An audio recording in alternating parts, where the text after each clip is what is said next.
2022 GSL Season 2.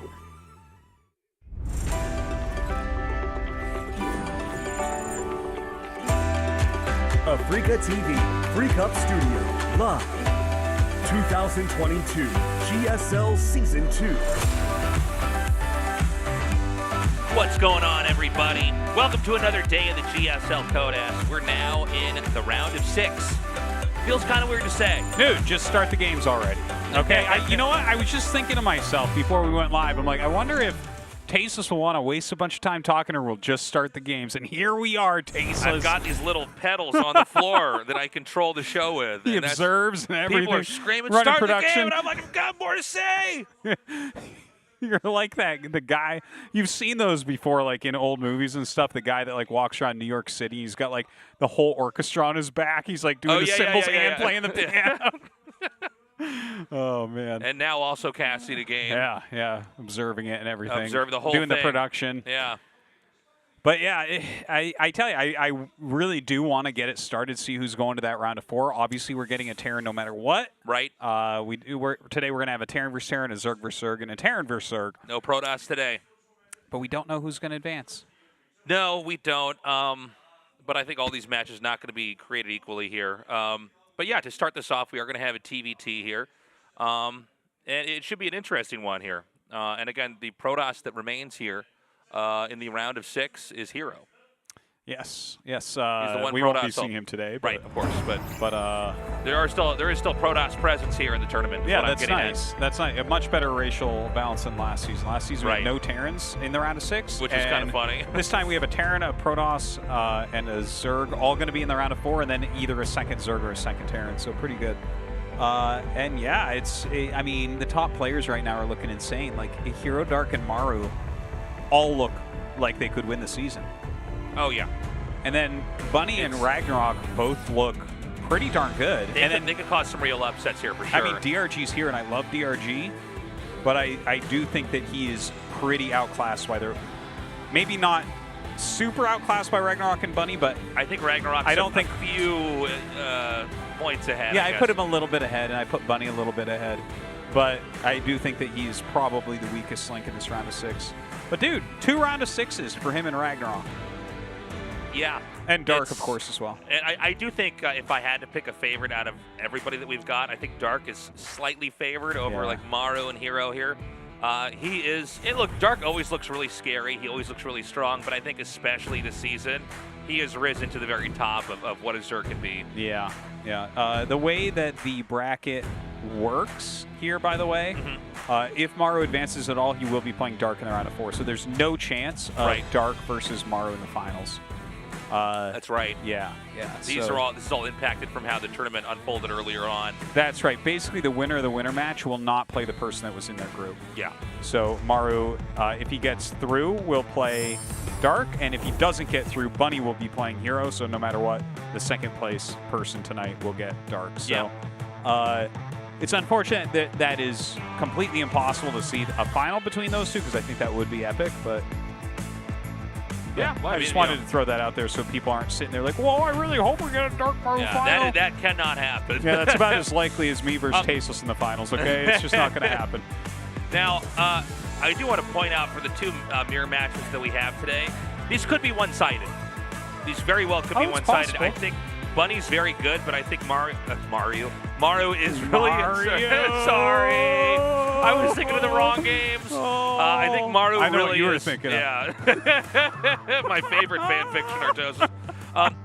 No, I think Maru really is a league ahead of Bunny. As good as Bunny is, he does seem to be right now in Korea, especially. Like, I think Maru is the best TV tier by a lot. Oh, dude, Maru's better than everyone at everything. It's crazy. Yeah. I mean, Bunny's really good. He's in great shape. I think that I felt like he was the second best Terran for a bit until Kira really popped up, but honestly, he looks better than Kira again. So I would say that he's second best Terran. But I agree. Like, I think Maru is so head and shoulders above everyone else. It's been this way for a bit. Like, I think the only Terran that really has been a similar level to Maru is TY. Yeah. That's it. And he's been in military for a while. So. TY has been right up and around the same rank. TY does have a different play style, but yeah, I mean, on that kind of insane level, Innovation's been in and out of there, in the past. I think in the super modern era, I think that both Innovation and Beyond fell out of that tier. I agree. Or he rose above that tier is what it is. All right, guys, we're going to go to Hardwire for map 1. This is a best of 5, Maru versus Bunny in a TVT.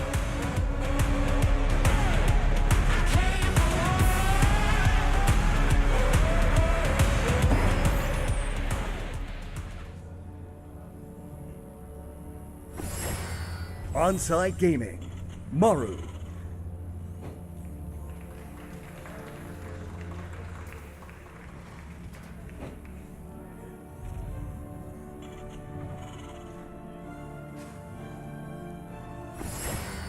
Team NV, Bunny.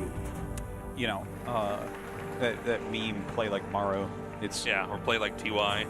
Yeah, it's kind of funny, like how much better Maru is at Terran than everyone else. And it's something that we have in Brood War as well, where it's like Flash is so much better at Terran than everyone else. It's like not.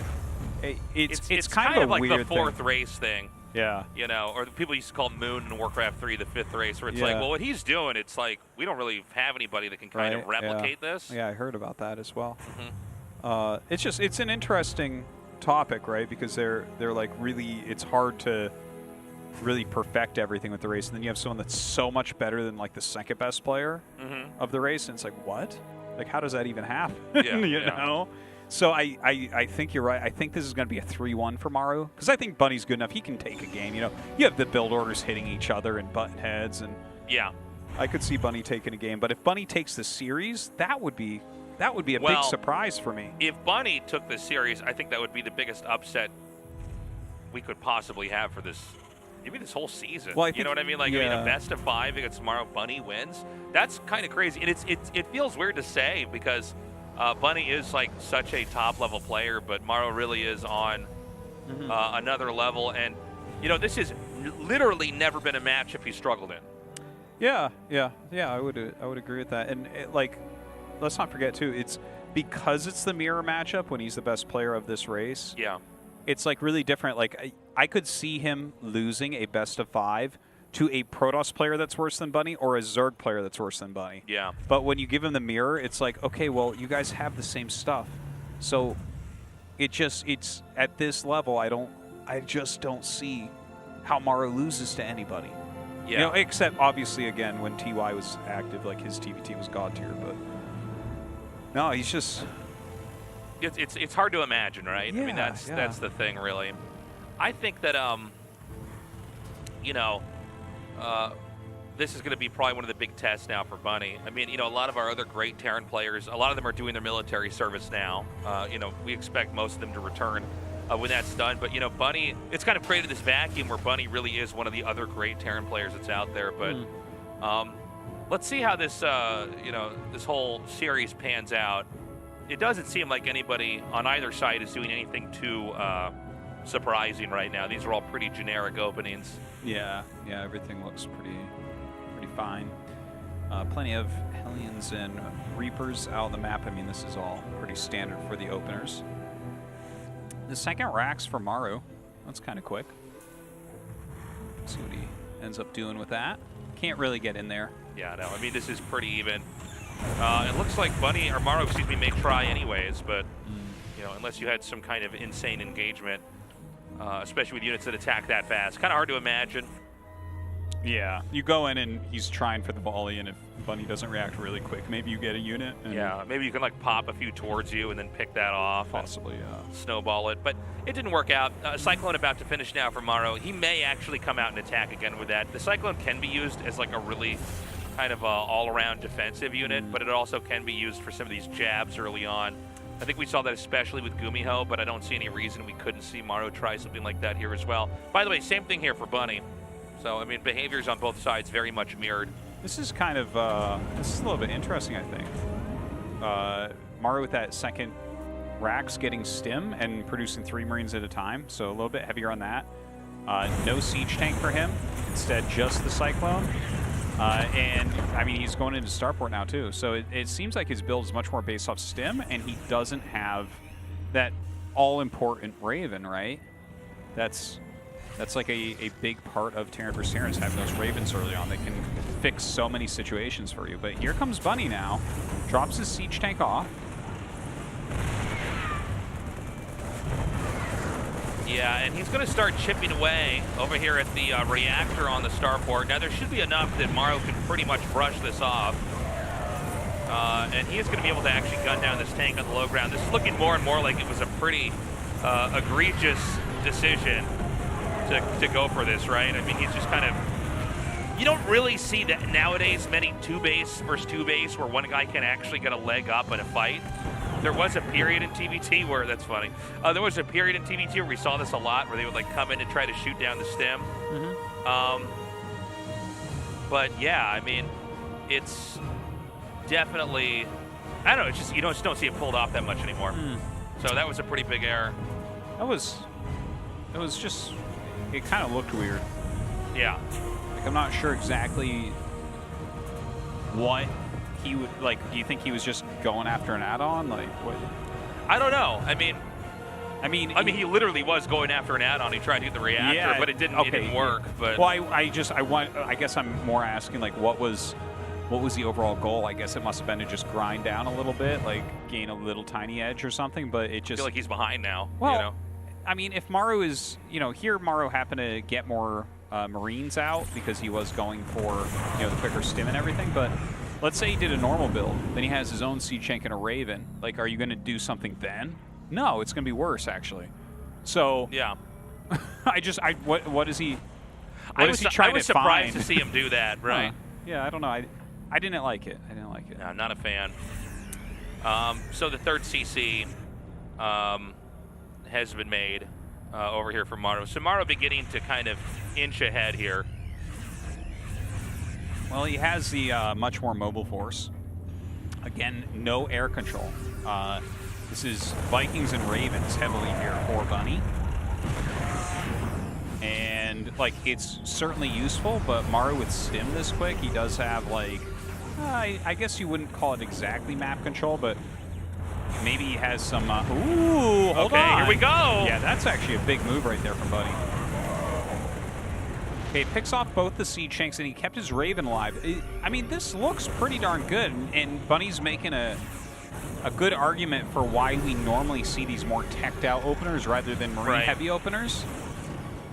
Is Maru actually going to be in trouble here? He does have heavy Marine production, so maybe he has enough to just bust through.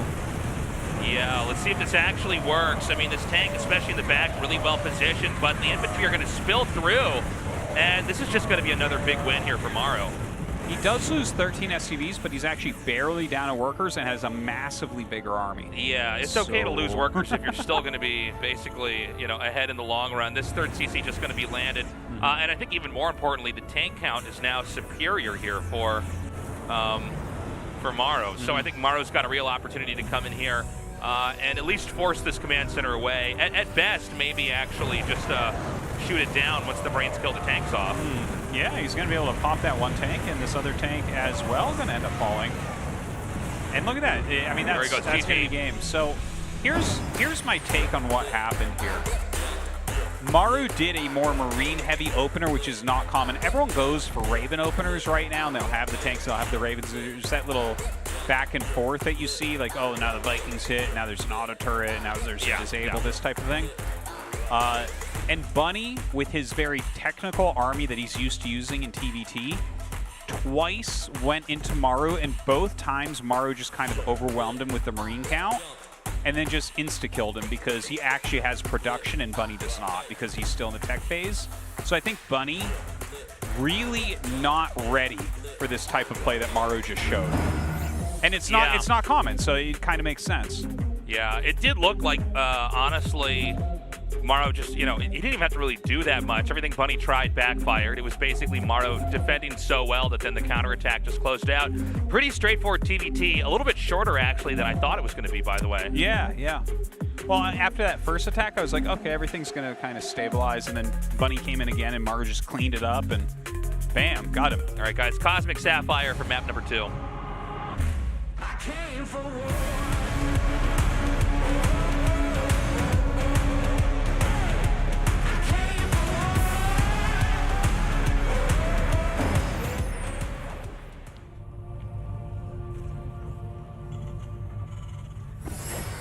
Onside Gaming, Maru.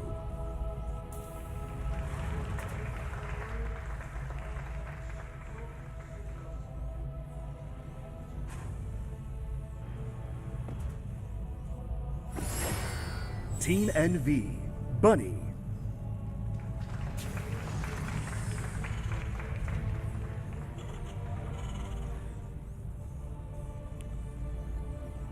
All right.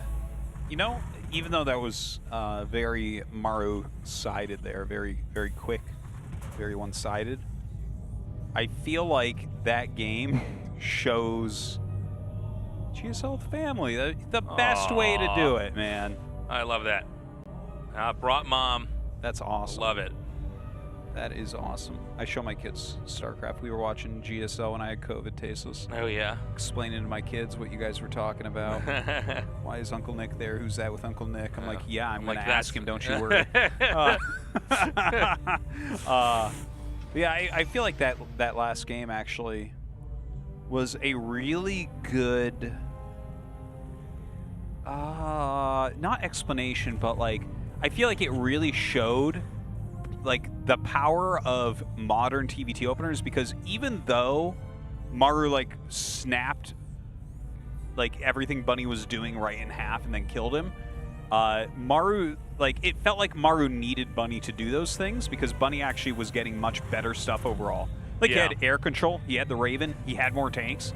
You know, he had all these great things going for him, but then he just threw it all away in 2 attacks, and then Maru killed him. Whereas if he doesn't throw it away, then it's almost like Bio versus Mech, but actually Bunny will have plenty of Marines too, so you can't really outmaneuver him at that point. So, yeah, I don't know. I think Maru is not going to want to play like that again, and I think Bunny just needs to take it a bit slower if Maru's kind of playing off. Yeah, it does seem like, again, that whole first game, it's not like Maru had to do one thing that was very special. But clearly everything that Bunny had prepared for totally backfired. Yeah. So it's going to be a third CC right away here for Maru. Into a second Rax right away as well. Yeah. So we want to watch now and see when is the third, or if there is even a third CC that's going to be started here for Bunny. Well, there could be. We'll see. He's getting the starport, so I think he's going to do, again, a very kind of standard opener here. Maru, I feel right now like I'm watching Terran Rogue play. Terran Rogue, I like that. Terran Rogue, because, like, for instance, remember the Maru Rogue finals and how terrible that was, where no one was going Roach for the longest time, and then Rogue did Roach like 4 or 5 games. Yeah.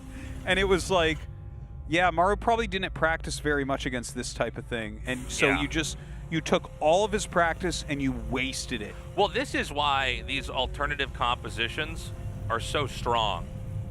If you get somebody who's very good with a kind of alternative comp, because, yeah, whatever they have been practicing against or whatever they're used to, like you said, it doesn't really matter because now they're playing a completely different game. And so a lot of these obtuse play styles can be extremely strong when they're mastered very well. Yeah, and the thing is, even if they aren't mastered at the same level of what your opponent has mastered what they're doing, it doesn't matter because you've practiced against the standard and they haven't practiced against what you're doing, right? Like, or less at least. Yeah. And look at Maru here, right? Like, look at Maru's build. It's like a TVZ build or something. He's gone 3 racks. Yeah. It could be TVP or TVZ. If you just show me his base, I would tell you this is a TVP. I'm like, oh, it's Bjorn playing TVP. I don't know, man. I don't like this build, but like.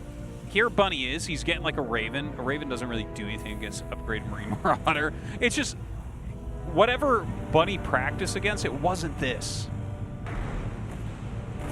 Yeah, well, Bunny's going to go for kind of the same idea again here. Now, Stim's not done. I believe the last attack that we had in Game 1 was, it was after Stim had finished here. So this is not going to be that easy to hold, but so far Maru's basically doing a really good job of staying out of range. Yeah, he only put a single depot over there, so he's making him completely commit. And then, like, if he just waits for Stim, he will erase this army. Stim's like 10 seconds out. Yeah. Now, maybe he can actually get it here. Hold on, he's going to repair it. You know, we've talked about this before, but a lot of times attacks like these are sort of hinged on denying Stim. But he is going to lose the barracks. Ooh, that's a good pick. Yeah, this is actually right before Stim's done. Looks like he decided he needed to go. And he will end up losing some SCVs here. He kills everything off. Yeah, like Bunny really pushed it there. So I guess that actually did end up working out for Bunny overall, but Maru's not dead. So we're going to have 1-1 finish up now here for Maru. The harassment's going to continue on here.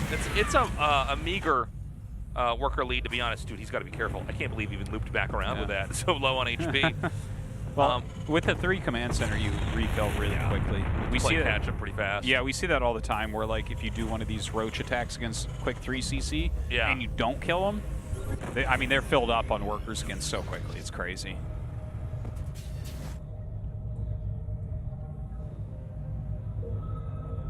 Okay, so we're going to have both sides move out, and it looks like Bunny could end up, and Maru as well, both unintentionally engaging with each other early on. That Marine's going to tip him off.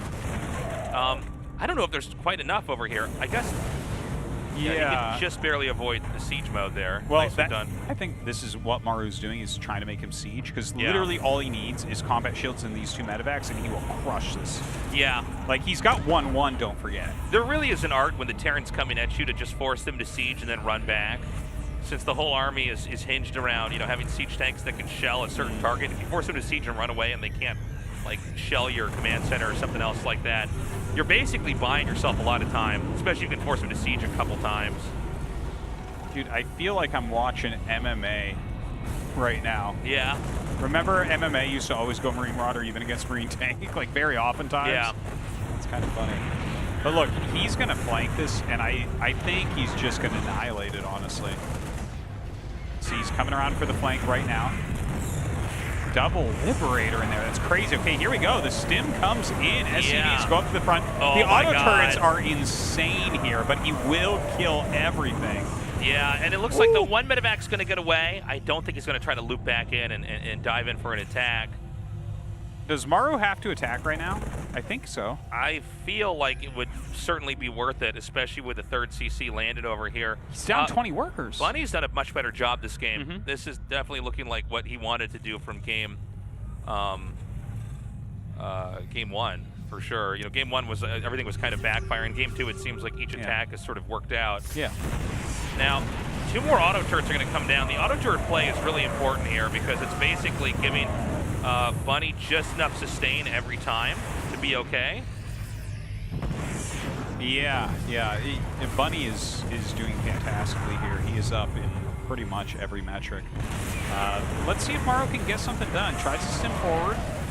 I mean, his Marines will absolutely destroy here. I think that you have to be a little bit careful. Bunny does snipe the siege tank, which is what he was going for. Has to maintain that siege tank presence. You can't be fighting with your Marines against theirs. Down 2 upgrades and combat shields. That will never work. Yeah. So right now, Bunny takes a pretty substantial lead. We're kind of in a state of the game where it's not exactly like Bunny can truly leverage this and try to close it out.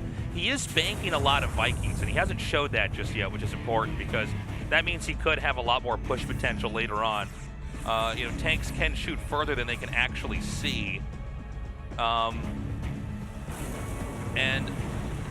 We should watch for that down the road here. But I think for the meanwhile, Maru's going to be able to kind of try to play catch-up here. He actually already has an extra base.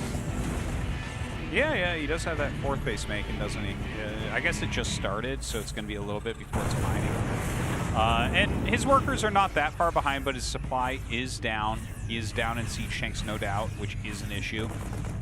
And kind of like I said after that first game, like I didn't think he should do something like this again, this Marine heavy stuff, like he's skipping Ravens and everything. And you can see that Bunny has already adapted to the weirdness of how Maru's playing and is doing so much better this game. Yeah.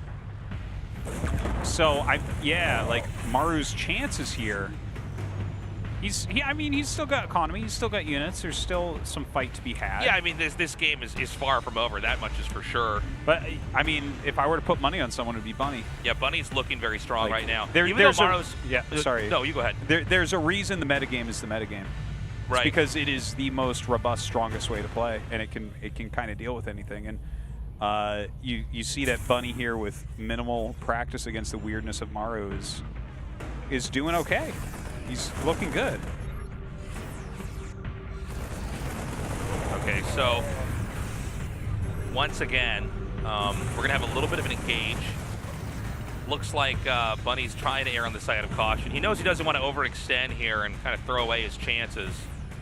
Two medevacs are going to go ahead and loop around, and they're probably going to be headed right over here into the main. Now, while that's going on, it looks like we are going to have a small push come up here. It seems like Maru wants to, or at least is flirting with the idea of committing onto this area. He's got to get some damage with that. This little drop that Bunny has coming feels like it can almost end the game. Like, it looks so strong. Imagine if he gets those eBays, for instance. That's one of the big things Maru has going for him is the upgrade advantage. So if he could get rid of that, it's huge. Not many units at home for Maru to deal with this either. Okay, he's going to drop over here. And I got to say, honestly, Maru's kind of already ready for this. He's got tanks in siege mode. They're very well positioned. It would be huge if you could get this attack upgrade, though, here. And it looks like he's barely not going to get it. Oh. Big save there for Maru. Yeah. One of the most impactful upgrades in the whole game, really. Yeah, oh, my God. Attack is so good. Just snaps that immediately. Yeah, he does block it all. But, like, those two medevacs of Marines are not the end-all, be-all of what Bunny's doing. That's, like, kind of a side thing, right? Yeah. So I'm still feeling good about Bunny, even after losing those two drops. Like, I don't think it's that impactful. And do you see that ghost? Yeah, fascinating play here from Maru. Two more ghosts actually coming here as well. He does have a nuke. So this might be some sort of nuke to force him to unsiege moment. Yeah, it's almost like an old StarCraft 1 game where we'd see stuff like this. We just saw an EMP. Not what I was expecting. Yeah. Well, we're going to see both now, nuke and EMP. And this is going to kind of crack open Bunny's position over here. Meanwhile, Bunny with a big drop here into the main. Yeah, EMP goes down there as well. Okay, it kills a turret with the nuke. Yeah. Even to this day, I still feel like I don't appreciate how small the actual damage area is of a nuke. Yeah, StarCraft 2 nukes are really small. Yeah. And wimpy, too. Yeah.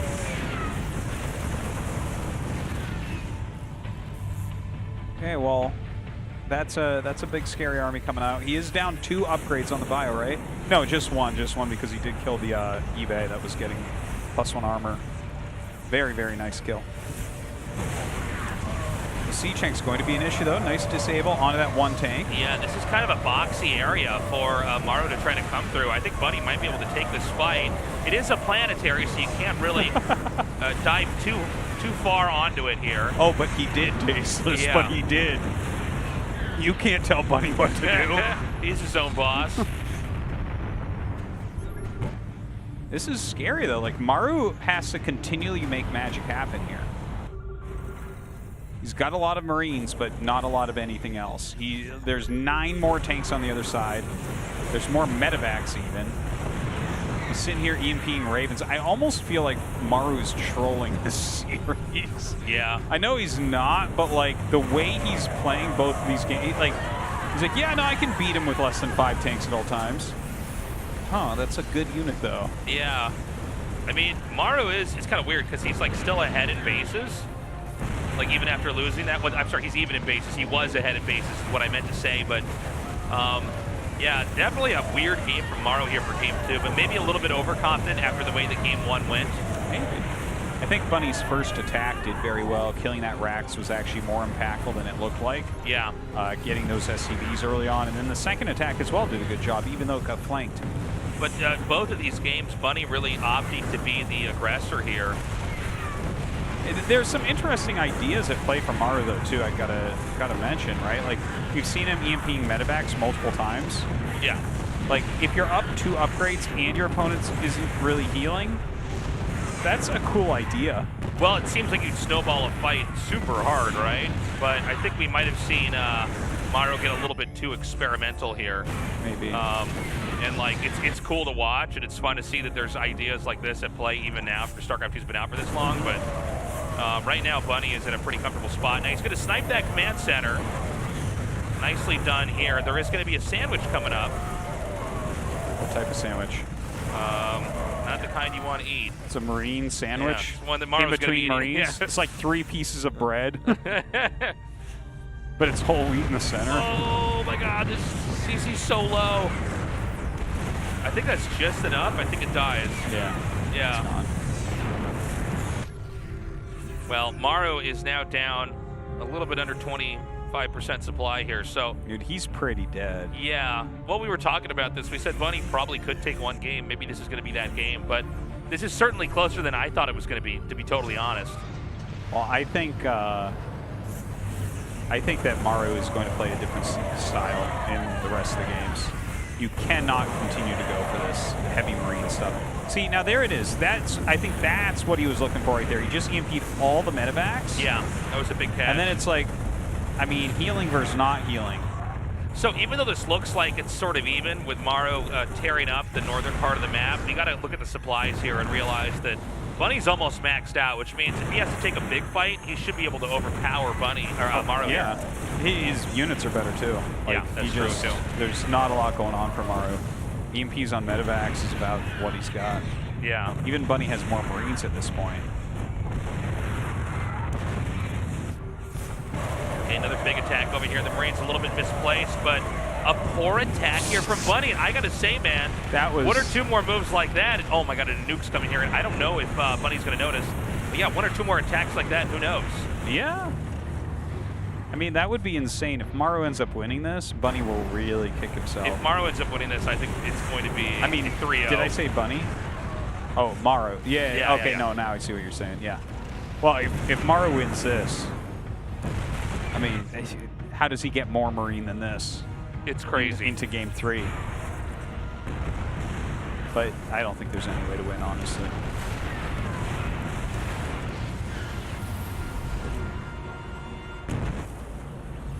Now, we've got more scans coming down here.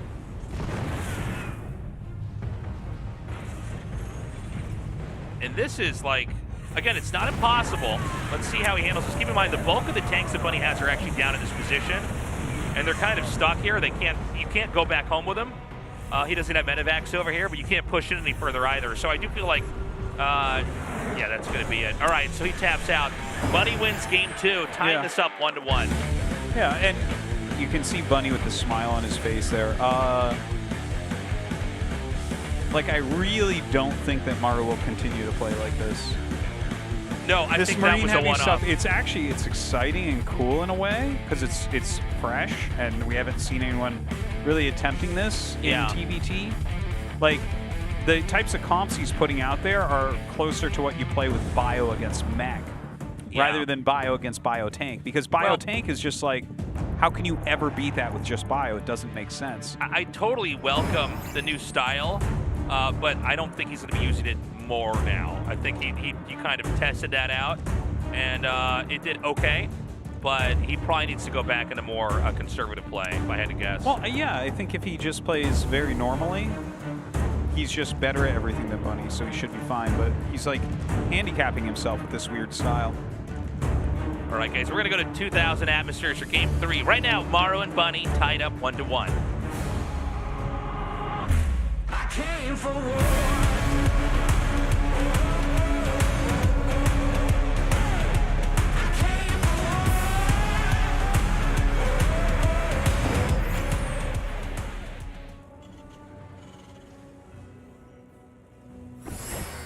Onside Gaming, Maru.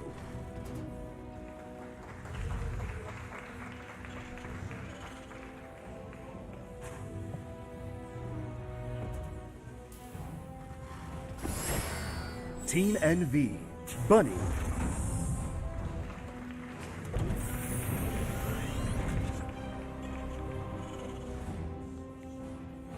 All right. I'm very excited to just see what Maru wants to go with. Because I mean, here's the thing, Tasteless. I'm pretty zen. I'm at peace with the world. Like, whatever Maru wants to do, he can do. He can go Marines every game. And people would be like, you just don't get it. I'd be like, yeah, I just don't get it that Siege Tanks beat Marines. But if that's what he wants to do, go for it, man. Well, it was cool to see EMP used on Medivacs. I feel like we've never really seen that. No, not you know really. What I mean? Like, not really, yeah. Almost when I saw, him getting the upgrade, I thought, well, maybe that's for the Medivacs. And I'm like, I don't even know if I want to say that. That sounds so weird. Waiting for Professor Pardon to finish cannon rushing. That's for right, the military. Man. Professor Pardon. Yeah. With his hairdo right before he went to the military, he did kind of look like that. A little bit Professor-esque, yeah. Well, the idea, right? If you're up 2 upgrades, it's already pretty amazing. Marine versus Marine, right? Because they shoot so fast that armor and attack are incredibly important. But then when you add in not healing versus healing, I mean, we did see one battle that went exactly how I think Maru was planning, where he just absolutely demolished the Marines. But you shouldn't really be able to get there that easily. Yeah. Like, I know that you're a little bit more mobile than the guy with tanks, but the tanks just add so much. Oh, yeah.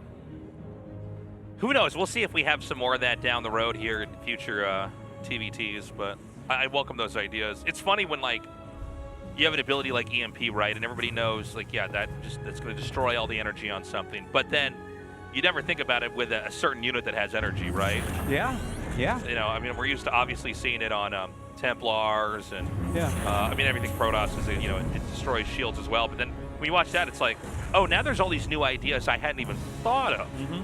I guess Medivacs do tend to clump together, especially when you're kind of boosting around the map. Yeah, and I mean, if it's Marine versus Marine and they're both stimming and one side doesn't have heal, you can way overpower stuff. Yeah. I mean, stim is kind of a funny ability in that, if they're being healed, you end up with this, like, spike in damage output and then a little bit of sustain that kind of lets you snowball fights. It's why stim is so powerful.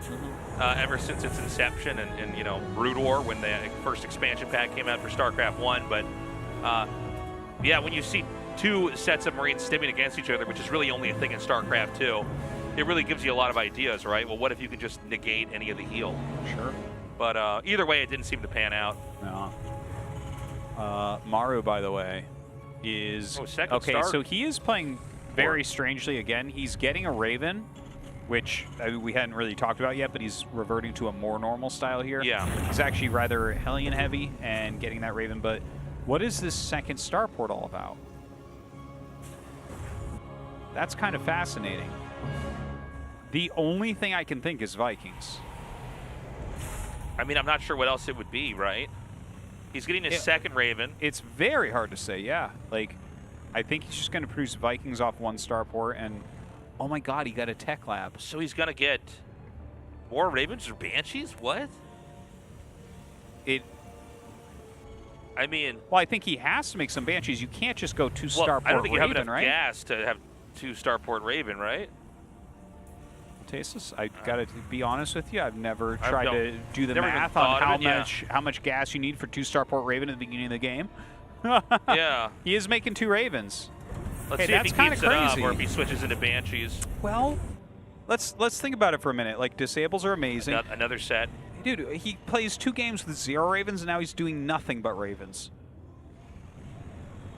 I think Maru's programming is broken. Yeah. We need to run a debug here, man. I didn't expect to see anything too flashy from either of these guys here today.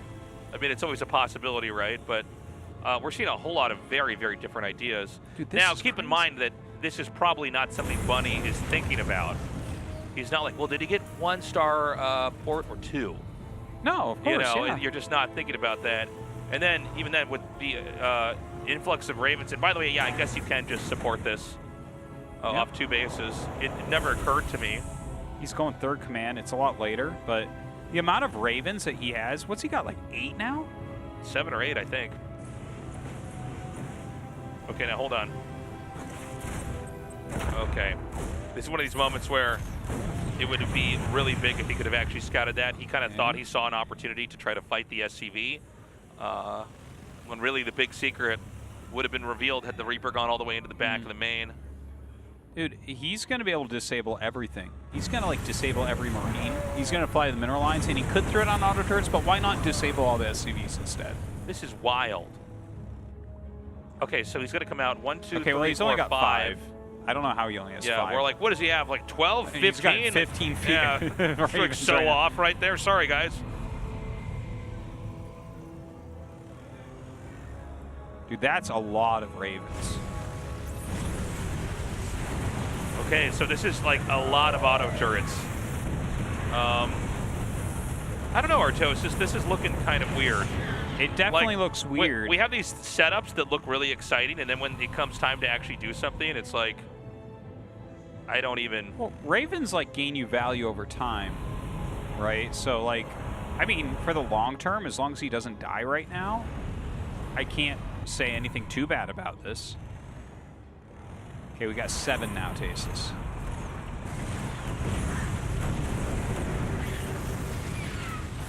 Okay, he's going to come in again. I mean, big disables here. Auto turrets just overpowering everything. Yeah, for Bunny's side, too. Yeah. Like, no, he you know what's throws that funny? his For some own. reason, I decided those were Maru's auto turrets. Dude. I decided when I saw the Ravens, I'm like, Yeah. there it is. That's what he wants to do. And then I see all of his stuff run away. Imagine if he had thrown down that many auto turrets, it would have been like a nuke landed on the army. How quick they deal damage. Oh, my God. All right, well, Maru's going to come through here. He's managed to find some isolated tanks, which is pretty good. This is so weird looking.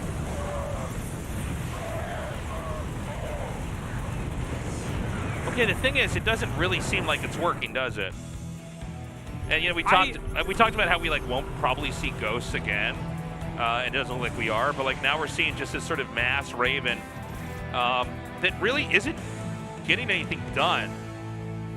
I feel like I'm at the circus right now. I feel like I'm in a weird dream right now. I bought a ticket so I could watch Maru have someone shoot cannonballs into him, you know, like that type of thing. Yeah. Oh, like where they like shoot him in the belly with a cannonball. Yeah. Where I'm like, yeah, I guess this is entertaining. Like, I'm surprised he can take this much damage as he makes more and more Ravens. I mean, so many auto turrets just going down. This is the future of Terran right here. It's just pure auto turret. Okay, so I will tell you, it's been a little bit sloppy on both sides here, to be honest. Okay, so look at this position now. You can't tell me Maru's not ahead. He's got 4 Ravens to 1, 4 Vikings to 3. Same amount of tanks, same amount of Marines, and more SCVs. After all is said and done, and they both have 1-1? Like, yeah. I guess Maru's ahead. But I think this is in part because Bunny's kind of fumbled these attacks a little bit here. Bunny's probably never played against this either. Right? Right? Well, you know, I mean, everybody's had these games, right? Where, like, someone's doing something and you're like, what is happening? You're, like, trying to figure out, okay, what is the idea here? Most of StarCraft is you see this, you go, oh, he's going for that comp. Oh, he's going for mech. Yeah. Oh, okay, he's going to go for, like, a disruptor drop. You know, most things we've seen before, but when you're in not just any game, but a tournament game, and it's like, why does he have 7 Ravens? Yeah. Like, It's like he's at my third base with 5 Ravens when I have 3. What? yeah. Like, Did he get a second starport? You couldn't have started them before me, so I know you have a second starport. Yeah, and then you're on the fly trying to figure this out. Yeah. What a wild game. Yeah, very different series.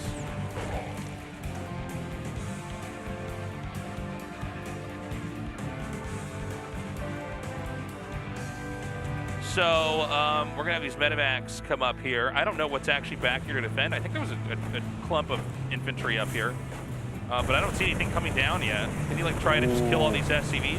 Some quality damage right there. Okay, the Marines are coming down, but I mean that wasn't finished, so he just forces a cancel. Yeah. Very nicely done from Bunny. And that both medevacs get out. Wow, look at that. And now here comes another attack from Bunny.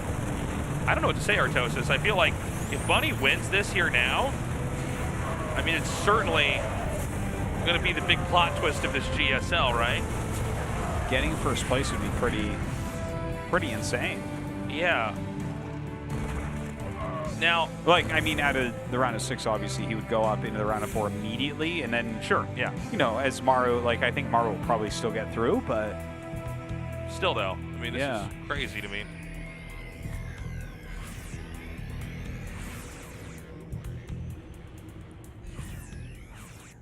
And so I think the game will mostly normalize from now, but the position that we're going forward from for Maru doesn't quite feel like a normal position. Like, he's been mostly defending, like defensive scuffles against Bunny, as opposed to applying pressure.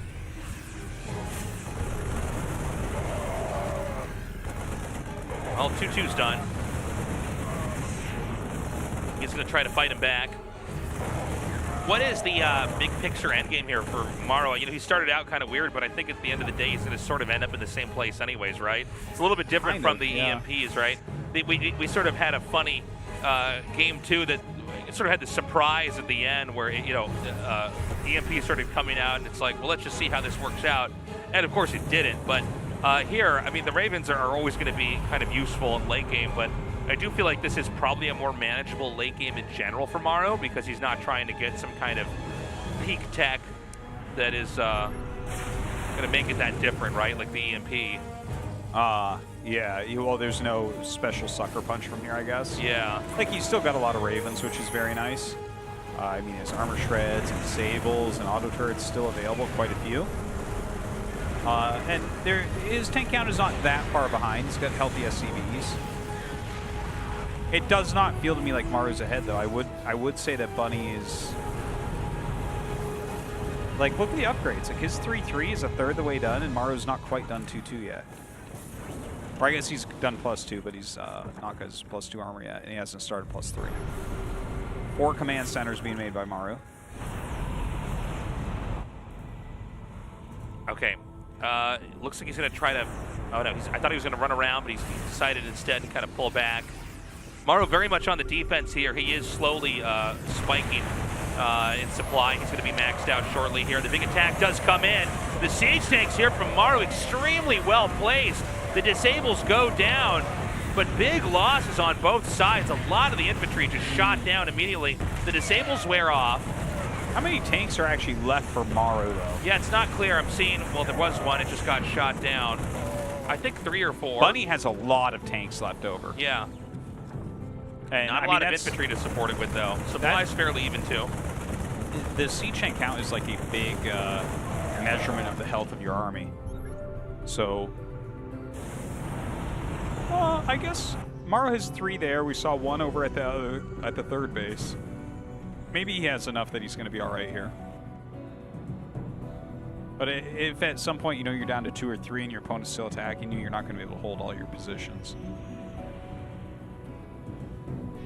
Bunny just basically looking for that closer, and we may be at that moment here. 3-3 is about to finish here for infantry, which is going to really allow them to just hack and slash their way through positions, especially if Maru's caught off guard. That turret skin looks like something from Metroid. Yeah. Nice pick off here from Bunny. Yeah, big kill there on the CC. That's going to keep Bunny further ahead here. You know, it's weird. I'm almost in denial while I cast this. Like, that Maru's A, playing like this, and B, losing with it. Yeah, no, he's playing so weirdly. Like I explained before, though, even if he doesn't win the group, like, and he still gets through, or if he doesn't win the first match, it's not technically a group, I guess. But he'll have to play Dark no matter what if he goes forward, right? Like, I'm thinking in the back of my head where it's like, maybe you're like, oh, Dark is the one guy that can kill me, so let's try to avoid him, right? So I want to get second. And we've seen people make mistakes like that before. Like, remember DRG came in and played, and he didn't realize that there was a patch. He was literally attacking Queens off creep. Yeah, that was so like, oh, I didn't even know there was a patch. It's like, what? What is going on? Isn't this like your job? So I just wonder if it's something like that, because it's so strange how he's playing.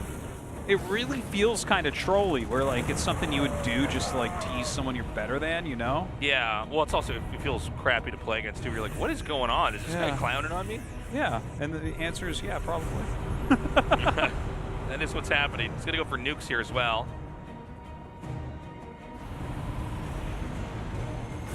Bunny is like doing everything right. He's added starports really well. Corvid reactor now. You know, he's getting range and armor, and his harassment has been on point. His roaming looks nice. He's holding that watchtower, which is actually really strong. Well, I mean, it's going to be a real uphill fight here for Maru. I mean, he can do it. Bunny hasn't gotten the closer off just yet. Big attack in here. These tanks, enough disabled that I think these Marines could basically spill through. And this is going to be really bad here for Maru. Another critical base that could end up at least getting forced to lift. Nuke coming down here as well. Oh, I like the nuke, but yeah, not sure that it will actually well, I don't get think anything. the thing with the nuke is, again, it doesn't do that much damage in a big area, so you kind of don't respect it. You just sort of sidestep it and move on. Bit of a zoning nuke, I guess, in this case. Well, it didn't really zone anything, to be honest, though. Yeah. Well, I mean, Bunny is continuing to get damage. Single file Marines come in. He will clear this. And Maru still has good supply, still has good SCVs, he still has good upgrades. But there's no way you could say that Bunny's not in control of this game. He's really dictating everything that's occurring. He's not under attack at like any moment. He's pushing Maru back everywhere. I think Maru does not have very long. He needs to do something special now. If Maru gets smashed in one more attack, we're probably going to go into game 4 here. 2-1 lead for Bunny. One thing to mention, Maru has a lot of Vikings right now. So Maru could, like, if he goes like super serious Viking tank and like he could start to grind it back, right? Because like if you have the Viking advantage, you have that vision advantage. He still has the Ravens. Right. You can get your Liberators out. We saw he does have a Liberator right now. You can start pushing tanks back. You can start gaining some little value here and there. Sure, sure. Maybe he can fight back like that. And just to say, it's not like he's dead yet, but it definitely, like, look, Bunny just hasn't even been attacked forever now. No, Bunny's been on the offense the whole time. It's basically been Maru, like, up against the ropes the whole time. Pretty much. Last real attack from Maru was that 5 Raven, like 3 ground unit thing, right? Yeah. Where he ran up to the third base and then he went away. All right, so he's disabling these tanks, but they're not making that much progress just yet. A big attack down here, and I don't see anything to defend this man.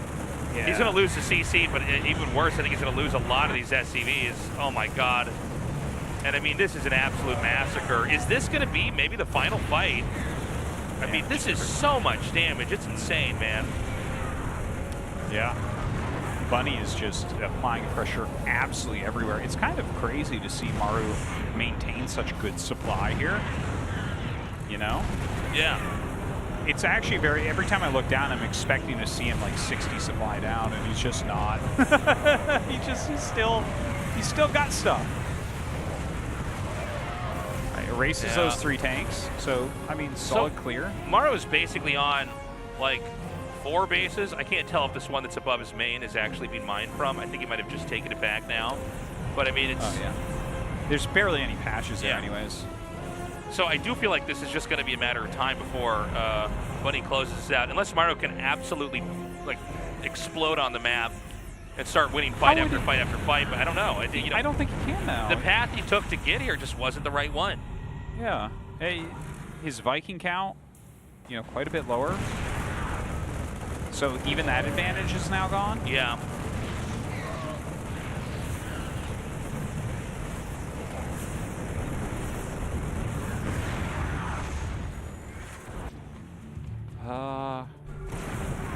I mean, Bunny's just got this, man. Bunny has so much more of everything. It's weird, too. Like, I mean, it is already kind of weird in of itself that Bunny is crushing Maru, but then it's like the strats Maru's trying seem so eccentric. And look, I mean, we would expect some amazing new stuff from a player like Maru for sure, right? But it's not working. Mm-hmm. It almost seems like it's some kind of like a cheap magic trick he's trying to pull off. You know what I mean? Like, I'm going to guess a number in your head, or yeah, you know, and then it's like not working, and it's like, yeah, well, there's I guess there's a reason why people don't do this, right?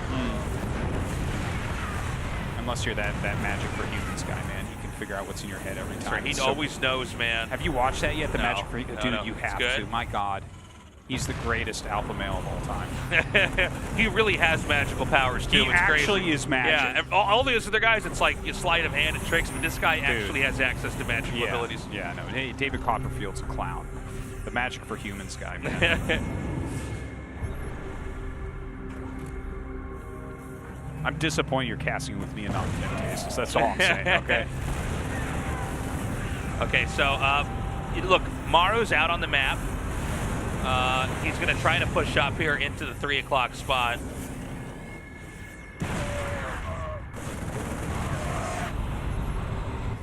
Well, I like that Maru's finally out on the map, and I think he definitely needs to be. Ooh, nice little nuke push coming out. Oh, BCs, man. Yeah, That's when you know you're in some trouble right there, but I could see, you know, sometimes it's not appropriate to go BCs. It can backfire, especially for how much supply they take up, and it's kind of hard to swap them out supply-wise if they don't start really paying for themselves. Yeah. You never know. They're about the slowest thing Terran has. Until I guess they get the one warp and that's it. Yeah. Bunny's being smart. At least he's flying them across the map. Like when you warp them, like, okay, so you wanted them to die. Yeah. If you fly them across the map, you can at least take a fight and then try to send them back out. Yeah. Yamato is going to be finishing up here. Oh, just sit over the command center. Now, can Maru just take all these bases and get his economy kind of back rolling again?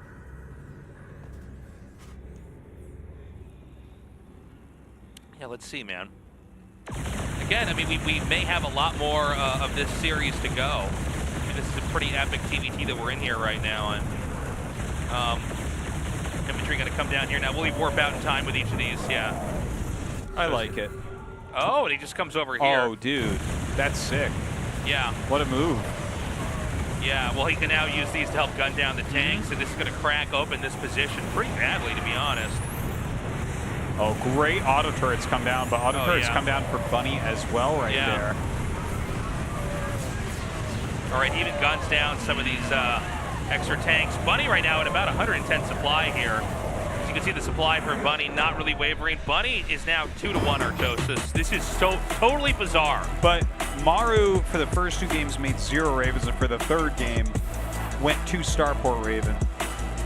I don't know why he's using this weird stuff. I don't get it. That was actually, to be honest, that game looked like it was going to be normal till the 2nd Starport went down. And like, honestly, that's kind of hard to cast. I don't even really know what the plan is, and I don't feel like we really got to see the plan. I mean, I get the idea of like, okay, you can disable stuff, you can throw down auto turrets. Yeah, obviously. Armor shredder as well. Okay, I get that. But I mean, one thing about the Raven is you just need a very small number of them. They're not things you want to like mass produce out like Marines and tanks, right?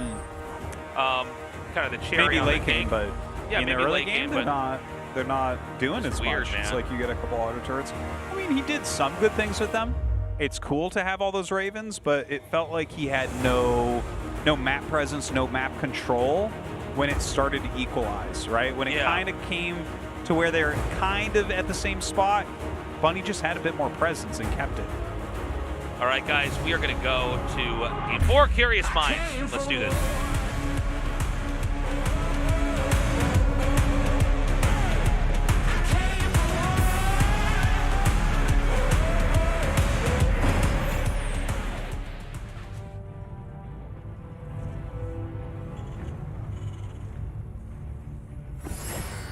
Onside Gaming, Maru.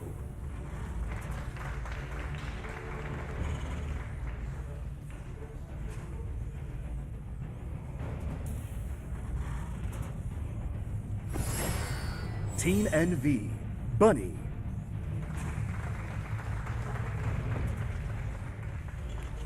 So, I mean, let's see what Maru does, man.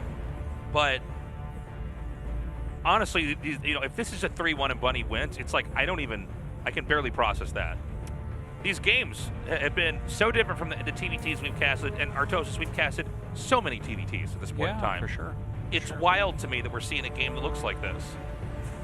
Well, Maru's making these decisions, and I don't know why. It's the end of my story. No, I mean It's just he's playing really weirdly, and we'll see what he does this game. Because like I mean, I'm waiting, man, until we see that third command center start. I don't have a strong opinion because Maru, like that last game looked to me like it was going to be normal, and then the second starport, it's like what? What are we doing? Yeah. I mean, I'm trying to imagine the third weird thing we could see that I've never seen before. You know what I'm saying? Like, where it's like, what's the other bizarre thing you could try to go for that, you know, is just not normal? Well, now you got me thinking. What could we see that would be really, really like different? Really fast double eBay, like, Thing is, a lot of the weirdness just gets covered. These tech openers from Terran where they get the couple of Ravens, and they have like a Cyclone, they have some Hellions and Reapers from earlier on, they go into a Siege Tank. Like, this build order has, or this general idea has evolved over a huge amount of games. Where it's like, yeah, this kind of has the answer to everything, right? So, and we've seen it from Bunny that it kind of does have the answer for everything. As long as he's not throwing stuff away, he's basically just good. A lot of these standard TVT openings are kind of catch-alls for weirdness. Yeah. You know? I mean, it can be very hard to execute that correctly, but when you start getting up to this level, Bunny's shown us he can. Yeah. But again, the decision for Maru to go for this, I'm also puzzled by, right? Like, I feel like he should have just been able to kind of, I don't know, just do, I mean, especially after game one, right? If game one had not happened, I would be like, well, this is just a very strange day, right? But then it's like he plays normal in game one, okay, no problem. Then game 2 and 3 are just sort of these bizarre, experimental tech builds that backfire. It's like, okay, Maru, well, what about what you did in game one? Why don't you just do that again? Yeah. Okay, so I think you wanted to know what else we're going to see, Taste. This is going to be a 2 Cyclone drop from Maru. This was a thing, like, way back. Like, right when Legacy of the Void came out. Yeah, there it is. Magfire on the way. Dude, he is just refusing to do anything that's even remotely normal. Well, I mean, how much can he really get done with this? Again, it's another build you're just not going to be expecting. Does the okay? He sees it now. Again, you don't see that and go, "Oh no, 2 Cyclones!" Right? Definitely and you see not. a medevac out. You're probably thinking of, you know, a Marine drop or something like that. Oh, he's going to lose this mule too. Oh, good repair. Never mind.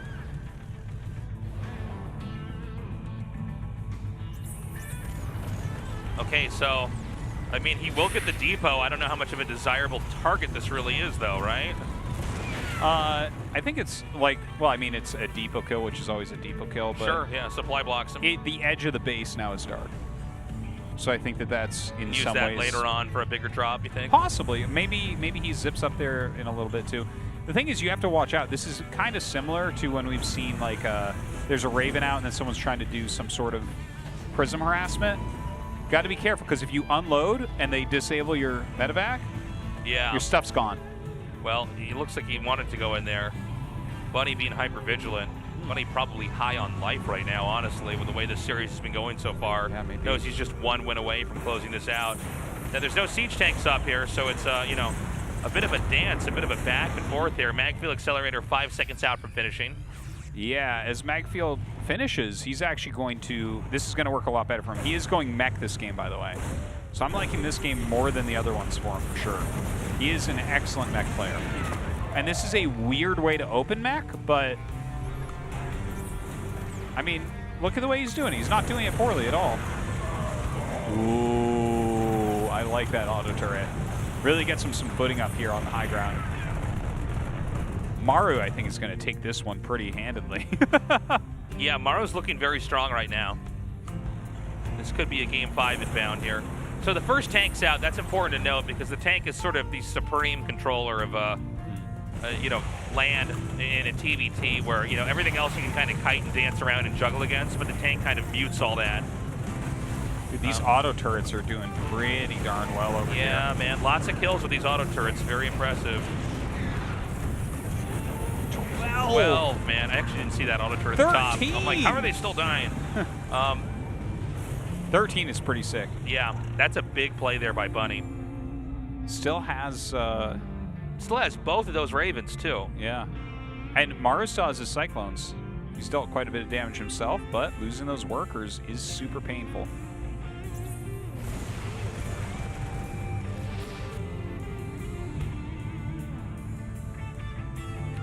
Okay. Command center going to land here from Maru, so he's going to have a little bit of a base lead. He's even coming in here to confirm. All right, there's no CC here yet. And he does end up getting that Cyclone sniped. But, you know, the CC's going to land uncontested, it looks like. He's just poking what he can, picking off anything possible.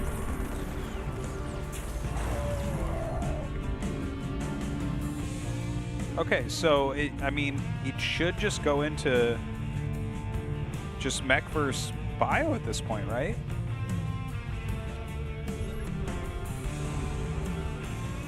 See, he's going to keep that aggression up. Okay, nice disable goes down. Oh man, bringing up his own tanks as well. It's looking pretty strong right now. SCVs fight back, kill off that Hellion. Disable's on the tank, but the tank's not going to be killed. Again, with no siege tanks on the other side of the CC, it's just going to be more and more shelling. He comes in here, throws down some disables of his own, puts some auto turrets down. Not enough to kill this tank, though. Yeah, just trying to buy some time right there. Kind of Vikings pushing back those Ravens, and he does kill that forward tank from Bunny. Some pretty massive damage being dealt.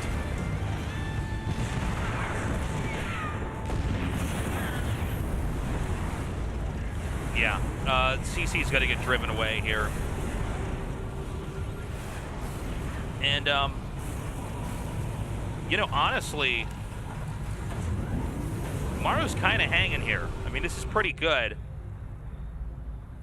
Bunny having to do a little bit more work this time around. I guess it's, oh, and now 2 armories coming down. All right, well, let's get those upgrades going. Let's do it. Yeah. I was about to say, and it seems like we're just going to go into a more and more normal game, and then I saw that, and I'm like, no, we're not. Well, it might turn into like a normal for what normal mech could look like, Yeah. although it was kind of a weird opener to go into mech. We don't see this that often. I liked it, though. It was kind of neat. It was definitely a very different take. If you're going to go into mech, you do need a little bit of time for things to pick up, so that could give Bunny a little bit more you know, ability to be kind of fluid on the map. I wonder exactly how much practice he has playing Marine Marauder against tank here as well. Or, well, not against tank, but against mech in general. Because mech, I mean, it definitely is an opener. It's always been a general strategy in TVT. But we do not see it that much nowadays. Yeah. I think it's still good, though.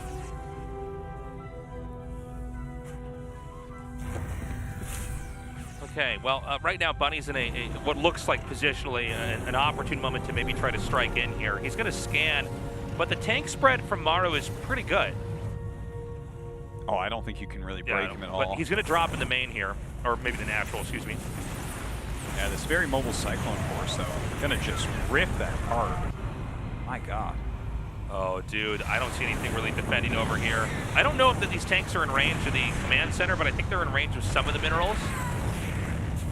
We'll see. Can he actually hit those SCVs? He might actually need vision, a spotter or something like that. Yeah, maybe just the gas for now.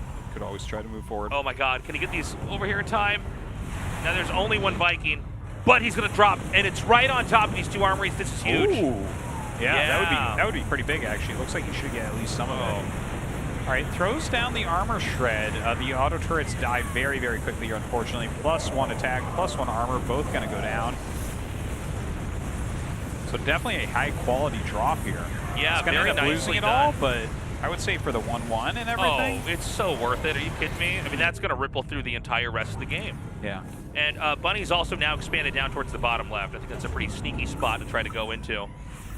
And he's going to try to just push the issue down here, man. Is there enough? I mean, these tanks are disabled. SCVs are coming down.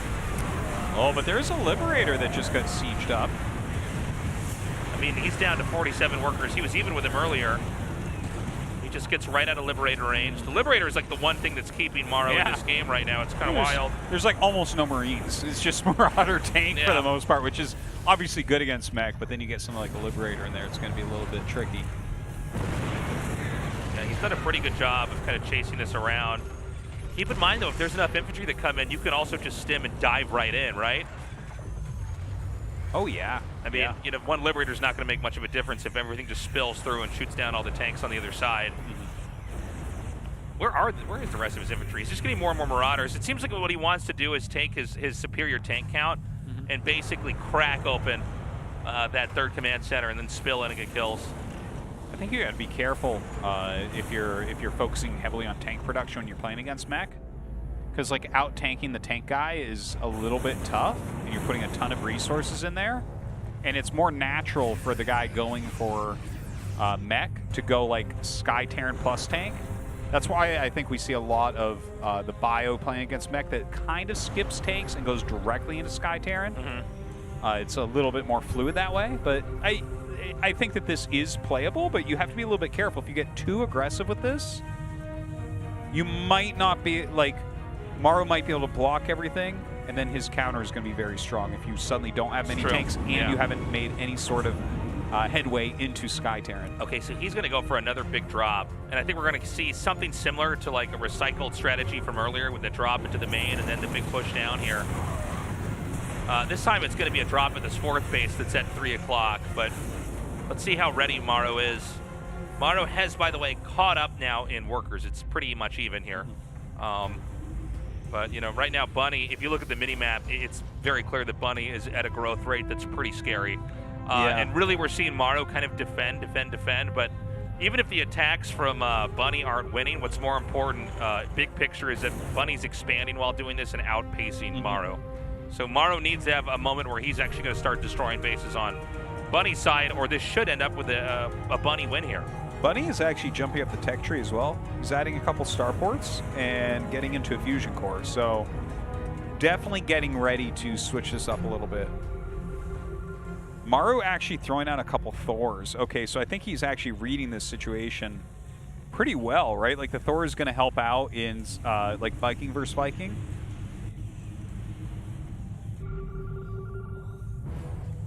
Yeah, this is... this series is so strange. It really is. In general. Yeah. I'm quite enjoying this game. But yeah, I kind of agree with your assessment. It's looking pretty good for Bunny with how much the map he's taking. Yeah, he's down in supply right now, but I feel like he's taking a lot of the right steps. And as long as he does not suicide his army in, you know, that's the main thing. Oh, don't get baited into here, man. Yeah. Yeah, careful. Get fished right into that tank line and lose everything.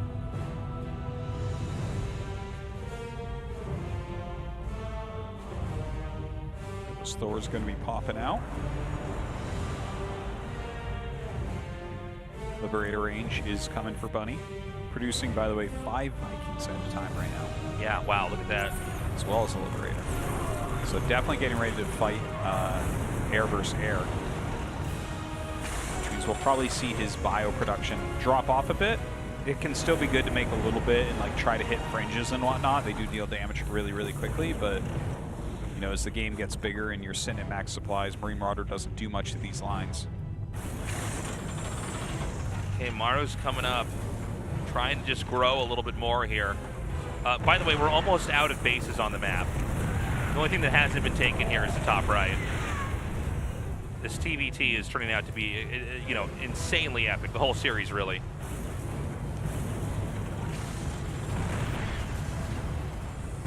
You know, Maru's Terran Berserk is bleeding into his other matchups, man. Just sitting here making Thors, just not dying.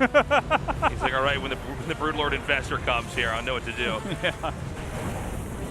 Gonna be a bit harder to play against Terran with this, though. Yeah. Moments like this, I think you're really due to try to do some kind of an attack over here on the upper right if you're Bunny. You know, Maru basically playing from behind for most of this game, honestly.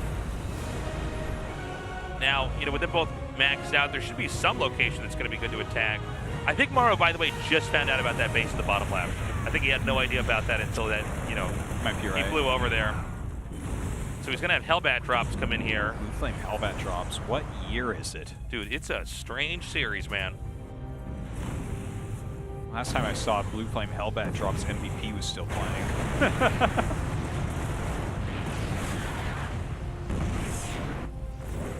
Well, I mean, it is slowing down mining over here. Yeah, I mean, the drop's doing all right. You know, like it's, yeah. it is sort of kind of working. Sure. You want lots of SCVs in Terran vs. Terran, so it could be nice to do a little bit of damage. Doesn't cost them that much to do that. And here's the Thor is just going to work right now. Yeah, going to town here. Nice. Liberator's really kicking ass over here. And it looks like it's going to be his turn to Liberator push here. Sky dominance for Bunny. Working out nicely. The Thors are supposed to counter a lot of the Sky Terran, but once you get enough Liberators down here, the Thor has to kind of shuffle back. Well, the Viking count is pretty scary for both sides. 21 to 19, Maru with a slight advantage. And these have been bruised a little bit for Bunny. So I do think that he had, like, Maru could push in and win that air war. Instead, it looks like he's going elsewhere. Well, the issue right now is Maru can't really afford to lose any of these bases. He's been on less bases for the same amount of time, obviously, since they've both been in the game for the same amount of time, which means he's going to mine this out more quickly. Yeah. So any fresh bases he loses really puts him in dire straits. Now, Maru is coming here for the counterattack. And again, he does have that bigger air army and 4 Thors involved as well, so can't really lose in that regard. There are still Marauders and Marines and Medevacs on the map, and we haven't seen those really used, but they are using a bunch of Bunny's supply. Okay, here they are. Yeah, Marauders there, just out of range. And he's going to go for it. This doesn't appear to be the cleanest attack in here, but keep in mind, this is what Maru's been building up to this entire game. Tanks on the high ground, Thors now being microed back up to the top here. The Armor Shred really doing a lot of work here for Maru. Kind of surprising that Bunny decided to stand his ground right there. Yeah, that was a weird moment. Well, it was like the infantry wasn't all together. You know, you really have to be very coordinated in those kind of attacks. And so I think we're going to see this game flip on its head here. It looks like now he can push up, hit these 2 orbitals, hit the planetary, and actually get an expansion advantage here, which is pretty insane, all things considered. Looks like he's going to kill that off. Bunny, what is your next plan?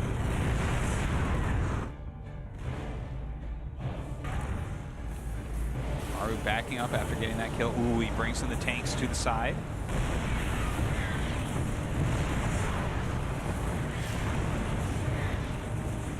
So, kind of an insane game, Artosis. Like, all things considered, it seems like now we've got Bunny who's kind of bruised and battered.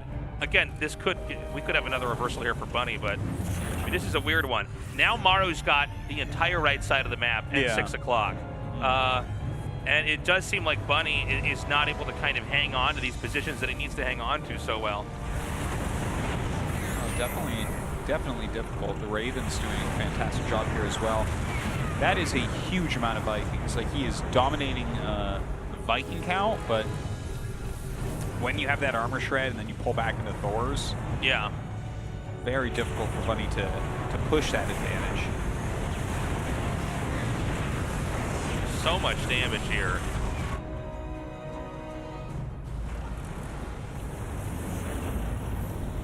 And I don't know, man. I mean, I almost wish we could go big picture here and see who's got, you know, what minerals at each base right now. I guess our observer had the same idea here.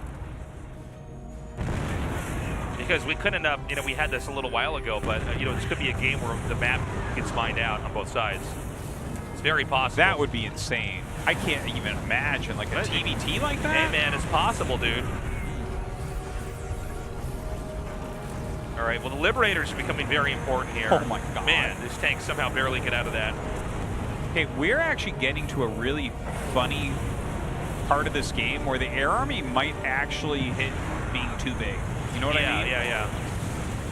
Well, he's starting to fight his way up here. You can't make only air units. Like, okay, he still has like 5 tanks and just a small amount of bio. You remember when the Liberator first came out, Maru actually was playing TVZ with only Liberators? Yeah, of course. Where they would counter all the flying units and all the ground units. I feel like Bunny is trying that with Viking Liberator right now. Well, he is going to be able to crack open this position here to the right. And that will give him access to these 2 bases. I don't see Maru hungry to counterattack right now. All right, this is it. It's do or die, now or never. And Bunny is pushing him right back. Another nice armor shred, though. Yeah. His armor shreds are huge here. Now, I thought he was going to push up to the top right, but instead he's just going to stay down here. Is there actually enough in the air right now for Maru? He seems to think so. He's decided to commit onto this. Yeah, I don't think so. He's just about... Well, Whoa. the Thor's coming out from the side. Oh my God, the Vikings land here. Yeah. What an insane fight. And Bunny's suddenly, so happy with himself. I mean, this is kind of a crazy ending here. The big Viking drop. It is easy to forget sometimes that they can land, you know what I mean? Yeah, but yeah. if you have that many Vikings with this kind of upgrades, like, it's kind of crazy. And what he wants to do is basically push into the infrastructure. That was the plan here. Not to play a game of whack-a-mole where he's got to kill off all these different bases, but instead he wants to just go to the source of all the mech units and sit on top of that. Certainly a great way to win. He doesn't have that many units left, but I think it's enough to be so cost-effective that there's not like a lot of options here for Maru. Maru's still mining like a fair amount. Look at this, landing more Vikings here to fight Thor tank. Viking, truly the ultimate unit. Yeah, dude, a Viking ending. Wow, what a closer. Okay, I really enjoyed this TVT. It was different. You know, I was talking earlier on, like this would be like one of the big upsets of the whole tournament if Bunny wins. Okay, he did it. He did it. We have the upset. Yeah, it was a strange series. Maru really out there with the type of play that he wanted to show. Very eccentric stuff. I do leave this series with more questions than answers, to be honest. Yeah. Well, we'll get an interview here from Bunny and see if he has answers for any of those questions. Yeah, let's see how Bunny's feeling, man. He has 3-1 Maru, who's basically the Terran in our region, in a very impressive fashion. And I really like that ending, man. Vikings landing to shut down the factories. So cool. Very cool. We're going to go ahead and go to that interview now and see how Bunny's feeling after 3-1 Maru. Wow, Bunny pulls off a big upset against Maru by beating him 3-1. So we're going to have an interview with Bunny of Team NV, who moved to the round of 4. Congratulations. Thank you.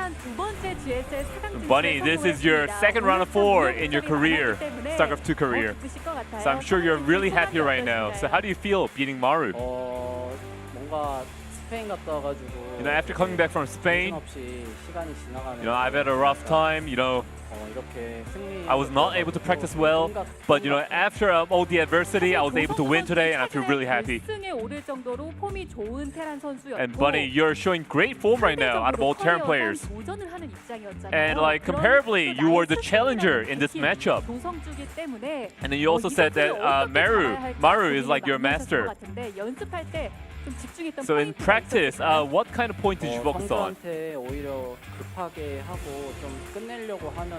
I kind of like wanted Maru to rush things and then for me to exploit that. So today, I try to kind of play slowly and try to get ready for the late game. I was not too confident today, but I'm really happy to have come out as a winner. Well, from our perspective, Bunny, things were progressing really fast. You're harassing really well against Maru, like every single set. And the upgrades, and then you're pressuring the enemy's resources. Everything was going well for you. So in practice, wasn't this how things were? I really wanted to harass more. I really wanted to shake Maru left and right. But today I kind of tried to resist that and try to focus on the play. Usually I would like not think while playing, but today I kept thinking to myself while I'm playing against Maru. Well, can't believe that you resisted the temptation, Bunny. So Bunny, I'm sure you're really happy and really proud after beating Maru. So in TVT practice, how did it go? Well, I scrimmed with Time and Gumiho. And against both of them, I had like a 50% win rate. 경재형이 많이 연습을 많이 But 도와주셨는데 Gumio really helped me a lot 많이 with practice. 연습하면서 성장해가지고 So I feel like I 있었던 것 같아요. stepped up while practicing against Gumio. A very inspirational TBT match today, Bunny. 자, 개인 통산 두 번째 So since this is your second round of 4 in GSL, so let's talk about your first round of 4. That was 1 year ago. And that was the first round of 4, and the result was kind of one-sided, to be honest. So how was the first round of 4 like for you? Well, at the time, it was my first time playing the round of 4. I was too happy. I was too happy. I kind of liked the practice, and I think I practiced, maybe too much, and that my condition was not good. And I feel like my preparation was not enough. So thinking about it now, I feel like just getting eliminated in the round of 20 was better at the time. And I also lost 3-0 in the round of 8 as well. So now that I've gained more experience and with more preparation, I think I should have a good go, a good shot in this round of 4. So Bunny, this round of 4, hopefully it will be different for you. Your round of 4 opponent will be your close friend. It is Hero. So how is Hero like as your opponent? I mean, Hero is looking so formidable right now. He's really picky to play against. So I really don't want to go up against him if possible, but now that I have to play against him, I'll try to practice a lot and try to prepare really hard and try to beat him and try to challenge against him. So do you think Hero will be happy that you made it to round 4? I think he'll be rejoiced right now. I think he'll be really happy. I think he's already thinking about going to the finals right now. But whoever is the winner, I think anyone will be happy in this matchup. Right, Bunny, congratulations on making it to round 4. And before you go, anything you want to say? Every time I come to this upper rounds, I always have a hard time. So this time, really happy to have moved to the round 4, and I'll try to deliver good performance in the round 4. Once again, congratulations, Bunny. Thank you. All right, well, I mean, what a surprise. I don't have much more to say. It was a very, very different series than what I expected. Guys, we're going to go to a break. We come back, DRG versus RagnaroK, best of 5. You don't want to miss it. We'll be right back.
If you feel something, but you gotta tell me. Yeah, yeah. I don't know why it's stuck in me. I like but how you taste. Give me the signs. I take the step for you. You know I like you, baby. You know I want you to take the control. Alright, baby. Alright, you know I like you, baby. You know I want you to take the control. Alright, baby. Alright,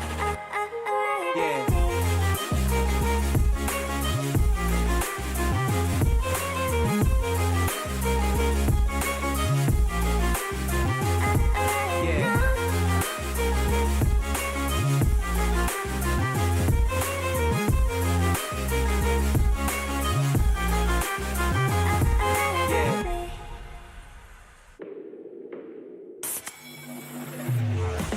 I'll be coming up hot for a minute.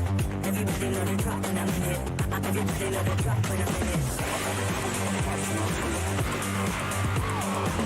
I'll be coming up hot for a minute. 상큼함 맥스 칼로리 X 맛있는 탐스 제로 요즘 제일 탐나는 제로 탐스 제로 같이 떠나볼래? 질성세다 제로 그래 걱정 빼고 고민 빼고 망설임 빼고 This is zero life 없어도 되는 건 빼고 실성사이다 제로. 아침은 라떼 헐리 점심은 라떼 헐리 저녁엔 라떼 헐리 둥글하게 달콤하게 라떼 헐리 달달한 충전이 필요할 땐 칸타타 라떼 헐리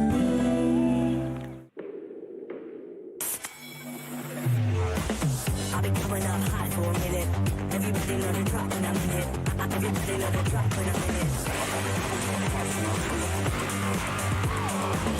I'll be coming up hot for a minute. 상큼함 맥스 칼로리 X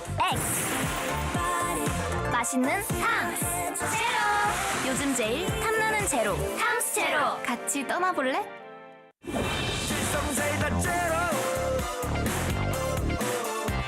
그래 걱정 빼고 고민 빼고 망설임 빼고 This is zero life 없어도 되는 건 빼고 실성사이다 제로.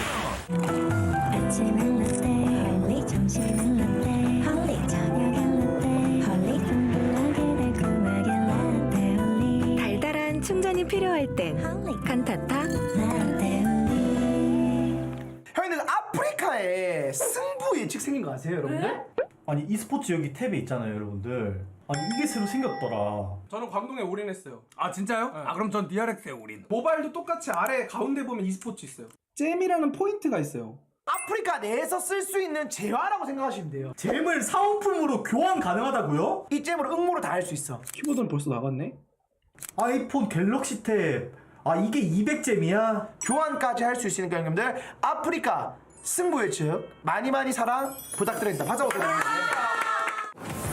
Today's matchup: Maru, Bunny, DRG, RagnaroK. Round of 6.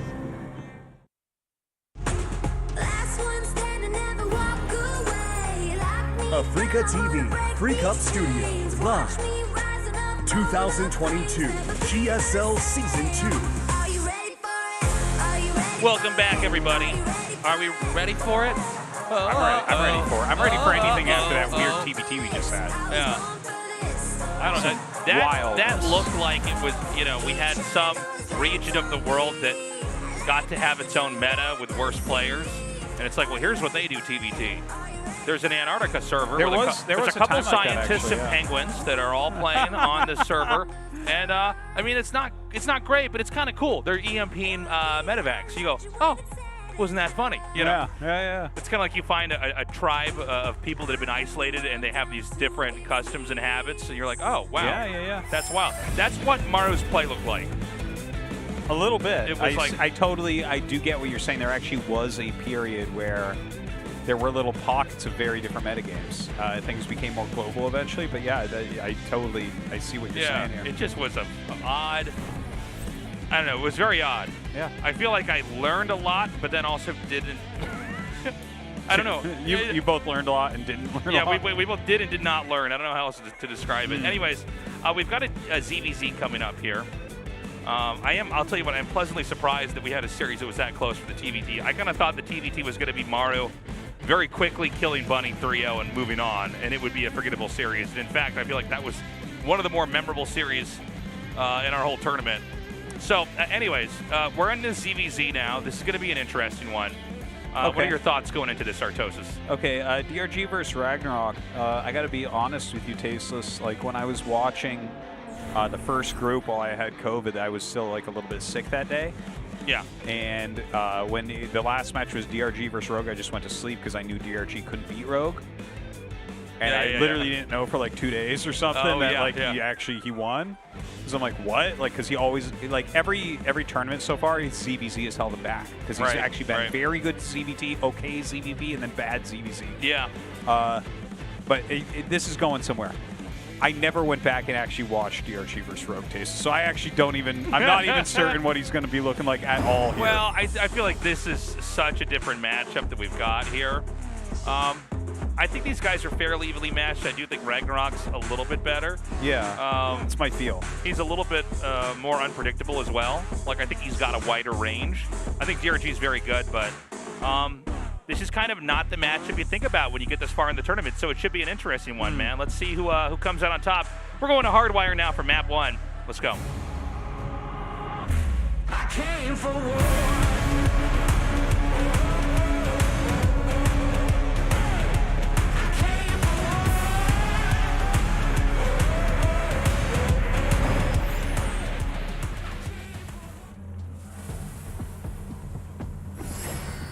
Team NV, DRG.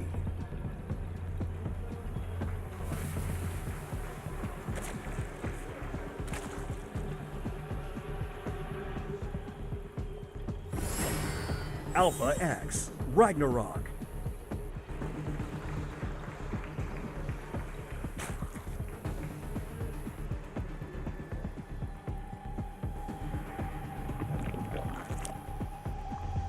Okay. Couple hatches. Nice casting. Couple hatches. Couple hatches, dude. Couple of drones mining minerals. More than a couple. It's going to be one of those games. Quite a few. Yeah.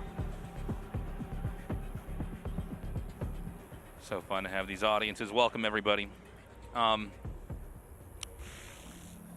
man. So, I mean, let's see if this just goes to 3 hatch and one guy decides to pull the trigger on Lings. Well, we had a lot of those games. Yeah, it's definitely going to 3 hatch. Like, once you get 1 hatch down, man, it's like 99% of the time both players are start at 3rd hatch. Yeah.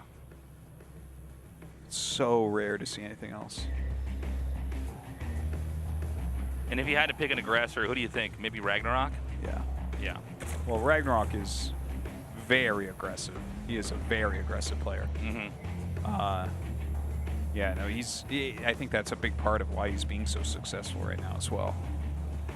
The thing is, his aggression actually has a lot more brains in it than I feel like it has in the past. In the past, a lot of, when I think back to like RagnaroK's first peak back in SSL days, yeah, it was like actually just stupid abusive things. It was like, oh yeah, he was very exploitative. Yeah, and for people to understand, right, like there's aggression and there's like abusive aggression where it's like the stuff that he was doing eventually like kind of got patched out and stuff. It's like, okay, yeah, or figured out like these mass queenling drops, this type of thing where it's like, okay, this is not going to last.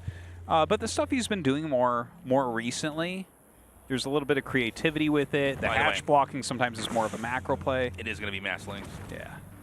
Sorry, go ahead. And on 2 base. Mm-hmm. So yeah. It's funny because I feel like RagnaroK never has the standard aggression, right? Yes. He's always got some kind of his way own. that it's amped up some in certain aspects. But I respect the way he's trying to go about it right now. Like he's done more proxy hatches than anyone we've seen, basically, other than like Bly. He has I actually am a big fan of some of the moves he's put on PVZ, or ZVP rather. where it's like mass baneling for one hit, you know? Okay, so now he sees it. So the baneling's nest is halfway done. Dude, that he cancels the hatch. That is such a serious amount of lings. Now, I mean, where are the lings here for DRG? Because he needs to make banes. He has 2 lings right now. So not that many. He's been very, very greedy with this opener. Yeah. Oh, and that's so funny. Oh, yeah, that's would be a second baneling's nest. I was like, what?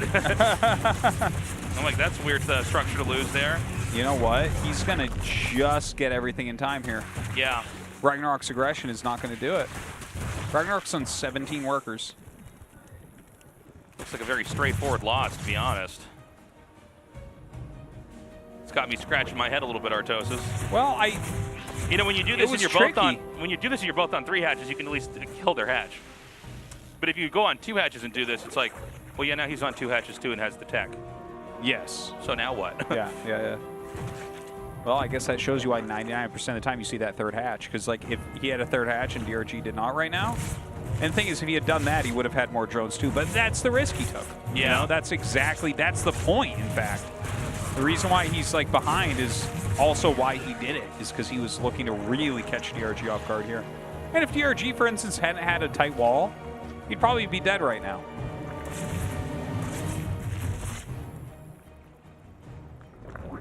So, I mean, what kind of game can RagnaroK really play from here, I wonder? You know? It's going to be an awkward one.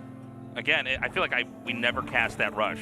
2 hatch Massling, and you kind of see why. No, like it's so much kind of hinged on like surprising them and then insta winning the game. Yeah. But it doesn't really have a comfortable, you know, way to dig yourself out of that hole. Yeah. Well, it doesn't give you inherently anything above your opponent. It's a gotcha, and it didn't get him. So, like, the things I was praising him for, this is not one of them. Yeah. Now a Spire coming up for DRG. Huh. What do you think about the Spire here? I mean, I think it's fine. I kind of like it, actually. Like, you think it's better than Roachhorn? I don't know if it's better, but I like the idea. I mean, I was not expecting a Spire to come here. No, I thought I thought he would go Roachhorn because it feels like he just has. It feels like it would slight edges everywhere. You would naturally flow out with Roaches a little bit more easily here and kind of have the opportunity to deny their 3rd. But the Mutatech can throw them off, right? I mean, Mutas can blindside you, and it's really hard to actually recover if you don't see them coming. I mean, you know, that rush that RagnaroK did. It's designed so that you only have a few seconds to respond, and if you don't respond, you get in big trouble. But the same is kind of true for a big Mutatech like this, right? Let me throw something out there about this Mutatech. Oh my God! If RagnaroK continues to all in, which he actually is, we can see. Yeah. This is much better because your 2-base Muta is a thing, 2-base Roach is not. Yeah. So like if you have to cancel, for instance. Now this is so many Banelings. This is not connecting to the targets it needs to hit. DRG wins. This is over. DRG, yeah. I mean, that was a real tumble that we saw RagnaroK take there. It's funny that Mutas never even became a factor. It's like he was going to tech to him. I mean, I thought it was interesting, but I'm a little bit worried for RagnaroK here. I mean, RagnaroK's laughing, okay, and I think that's all you can do. That's probably the best move when you bomb that badly, where it's like, all right, this sucks, but whatever. Yeah. Specified. Who cares? My gotcha build didn't work. Okay, whatever. But I don't know. I mean, what do you think? I feel like you see an opening like that. It's like, are you not confident against DRG in a normal game? I feel like that's what we would have seen him do against Rogue or somebody. You know what I mean? Where it's like, oh, I'm probably not going to beat this guy. We've seen super failure moves from RagnaroK in the past CBC, where he does a weird cheese and like. I'll never forget when he went proxy 3rd hatch against Scarlet when Massling all in, and she literally never knew there. When I told her there was a 3rd hatch, she was like, "What?" Oh yeah, because there just wasn't enough lings to explain that. Like, yeah. It's like this kind of felt like that, where it's like, what? Like that just didn't do anything. All right, guys, we're gonna go to map 2. Right now, DRG with that 1-0 lead. Short game. Hopefully, this one's a little bit longer.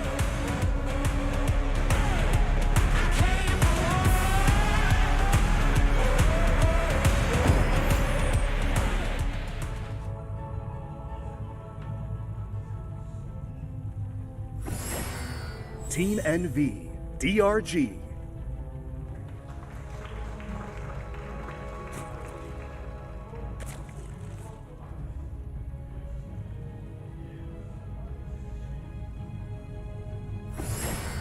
Alpha X, RagnaroK. So let's see if RagnaroK does something really wonky this time around.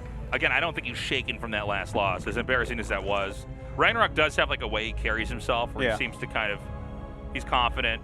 You know, I think, to be honest, it's kind of something Creator doesn't have. Is RagnaroK has a pretty good sense of humor about losing. Yes. Like some of these other really good players, like they can lose and just sort of laugh it off and be like, well, he whatever. brushes off losses better than maybe anybody. Yeah. He looks very, I don't know, just kind of comfortable in his own skin, which I think is important. You know, if you're going to recover, then you need to have, you know, the ability to kind of get your head back in the game. Because, you know, I can't remember which pro gamer told me this, but it was one of these things like, you know, the problem with cheeses like that is when you win, you look like a genius, and when you lose, you look like an idiot. Yeah. And so, you know, imagine he had won that. We'd be like, wow, whoa, RagnaroK, crazy play, super aggressive, DRG, super salty right now. The Lings, you know, they got in there, but then, you know, it backfires, and it's like, what are you doing? Yeah. You know? Yeah, totally. And that could super put you on tilt. I mean, that did look kind of bad. Like, DRG held that pretty easily. I honestly thought it would be closer. I thought that the Evolution Chamber would break like much more quickly, or it actually didn't end up breaking. Right. I thought it would, and he was going to be able to, you know, get something done there. But it was pretty bad. I get the Muta choice now because he's hedging against like another wave of all in, right? Whereas if your opponent continues to all in, you're like, I literally don't care because 2-base Muta is good. Whereas if you're on 2-base Roach, you're like, this is kind of gross. You don't know what he's doing, but no matter what, you're probably fine. Because he didn't get that third base, so it's like, oh, it's a big ling all in. Okay, well, my Mutas will defend. Oh, is he going to take a third base? Well, let's start harassing him, you know? Exactly, yeah. So the third base has been taken now for RagnaroK. DRG... Oh, no, I'm sorry. His third hatch started too. I thought for a second he was like, oh, no, he's going to do the ling all in this time, Artosis. Oh, God, that would... It's just them doing the same strategy to each other and failing. I really liked how I smashed that. Let me try it now. Yeah. That strategy that I shut down, now it's my turn. Imagine if he did. And then now I'm in the driving wheel. Oof. That's what they say. Now I'm in the driving wheel. Now I'm holding the driving wheel. That's right, the driver's seat, excuse me. Now I'm in the driving wheel. Now I'm the pilot of the car. Do you find yourself like messing up idioms, some from living here for so long? I don't know if it's from living here. It's just from being dumb in your case. For me, it's from my brain not working right. Like, every once in a while, I feel like we're normally pretty good at talking, but then like something will come out. Like when you were at MLG and you just said like all kings must die. And it's that was a great line. And it's like, must they, Artosis? Must they all die? Is that how it works? We all die eventually, Tasos. I know it was too deep for you. Yeah, that was funny. Or when Apollo said the ticking time bomb is ticking. Was that Calaris or was that Apollo? It was like, that was Apollo. The ticking bomb is ticking. Yeah. Yes. No, Claris would never say anything that stupid. Yeah. But yeah, it's from the north to the south, something like that. Yeah, this is the shield and this is the sword or something like that. Yeah. Oh, good times. Yeah, it's not easy, guys. Sometimes you're trying to like just sum something up so well, and it comes out, and you're like, oh man, I'm not good at this. So we've got Roach Tech here, and it doesn't Lings. So this appears like we're going to see RagnaroK thrust out with an attack, and I'm not sure how ready exactly he's going to be. More Banes have been made. Yeah. Well, here it comes. The Roach is coming in right now. Going to want to try to target down these Banes as best he can. His own Bane's coming up with those Lings. Doesn't seem like there's any real opportunity here. You can't just be up like 2 units and make it work. Ooh, good fallback.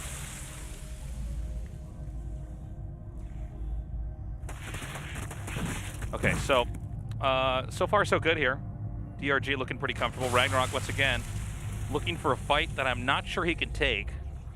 You know, with the Roach count out like it is, it doesn't seem like the natural is going to be another kind of surprise attack point that's going to be valuable here. So I don't see DRG losing here. It is a 9-worker lead as well, which we, you know, I guess now it's a 7-worker lead, but still a very big worker lead. It's all things considered. And he's had more workers for a long time too. Yeah, very true. So it's going to start building upon itself.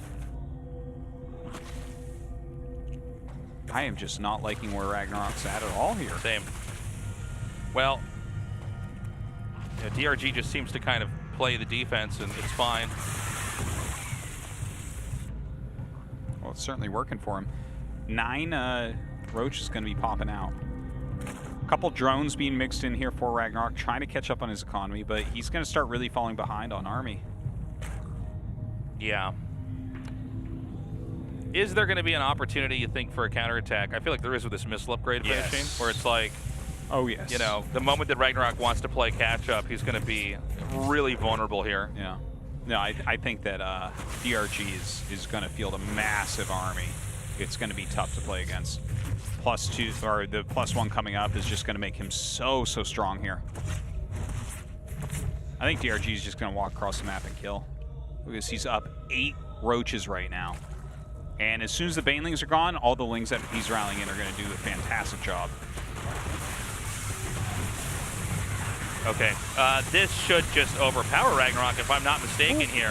Decent Banelings on the side there, kills a decent amount of the Lings. Too many Roaches here. Does seem that way. We're just going to slowly watch this army just get surrounded. Moving shot takes this out. It's going to be 2-0, man. Yeah. We are just barreling through this best of 3. It's kind of crazy. I guess so. Yeah. DRG just blocking every single thing RagnaroK wants to do so far and like making it look easy. Yeah, I really thought this was going to be like a much closer match, and it's totally not. Yeah. And he's not even going to waste his time trying to get the hatchery. He wants to come right, you know, on top of this location and try to fight the drones there too. GG DRG, 2-0. Yeah. Are we going straight to 3-0? Might be, and I got to tell you, honestly, either of these guys against Maru would be pretty fun, but DRG, that's kind of like a very old school battle. Would not mind to see that, not even one little bit. Yeah, I would be down for that for sure. All right, well, you know, there is a theme happening here. I mean, it does seem like RagnaroK really is trying to just kind of end the game before it starts, and DRG is like, you know, like water, man. He is just moving perfectly and countering every play and just, you know, eking out that lead. A lot of these big timing attacks, guys, all you got to do is have a few extra workers and just hold it off, not take any real damage, and most of the rest of the game is pretty easy. Well, yeah, he's blocking and then just macroing up, and it's like, well, he had 5 more drones during the rush, and then after the rush he had 5 more drones above that. He had more drones, and he's like, and I have enough money to make an Evo chamber. I'll get the missile upgrade, and then when you're back trying to play catch up, now it's my turn. Yeah. Anyways, guys, Cosmic Sapphire. Sapphire? Sapphire. For map 3, let's go. Came for war.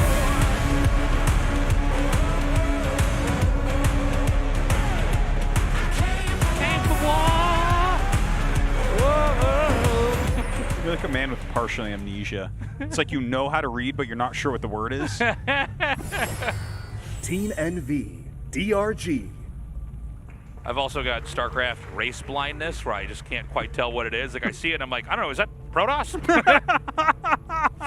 Is that what that is? Oh, dude. Uh-oh. Cool first. Are we surprised? RagnaroK. Are we surprised? All right, just pull first. Let's see if it's like super aggro.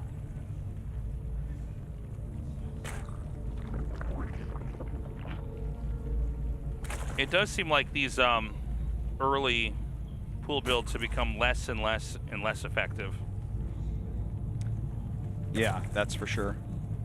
Even the 12 pools where you like bring a couple drones for spines and stuff, like it doesn't feel like those work that often.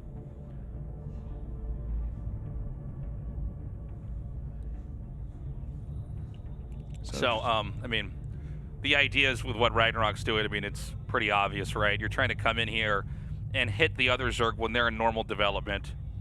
And basically, you know, ideally in a perfect world for you, you would win, but that usually doesn't happen anymore. But at least get ahead and then try to play like the game like it's a bit of a race, right? Just continue to stay ahead from them and look for opportunities to close it out.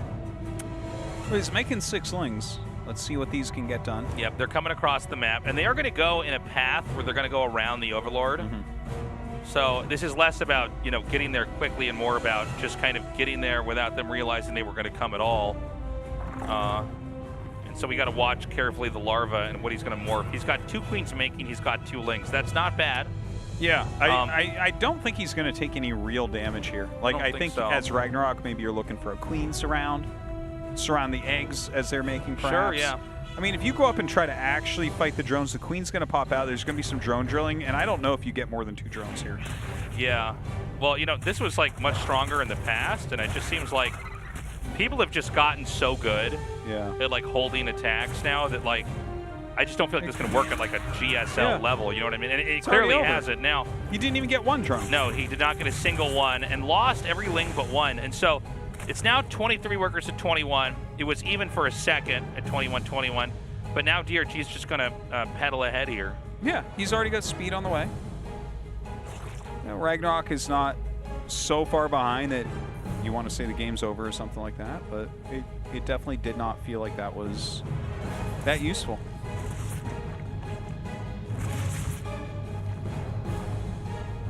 Okay, so 3rd hatch coming down. Evo chamber here. Maybe expecting a bit of aggression. Yeah, maybe he wants to get a quick upgrade and do something. I mean, if you get an weird? Evo chamber, that's the place to put it, right? But I mean, yeah, is he just doing this because he's afraid of getting counter flooded?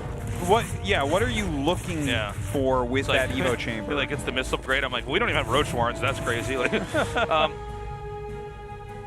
like, I mean, I could see a carapace starting, I guess, into some sort of like roach ling, but he doesn't have his 3rd hatch yet. Yeah, I don't know. I'm not digging it. 10 lings. Okay. So it seems like the Evo chamber is kind of like, oh, it's going to be armor. I was going to say it's like a red herring or something. Like, what is this all about? It's not about anything. Okay, I mean, I guess that's fine. I don't know how well this is going to fare for him later on.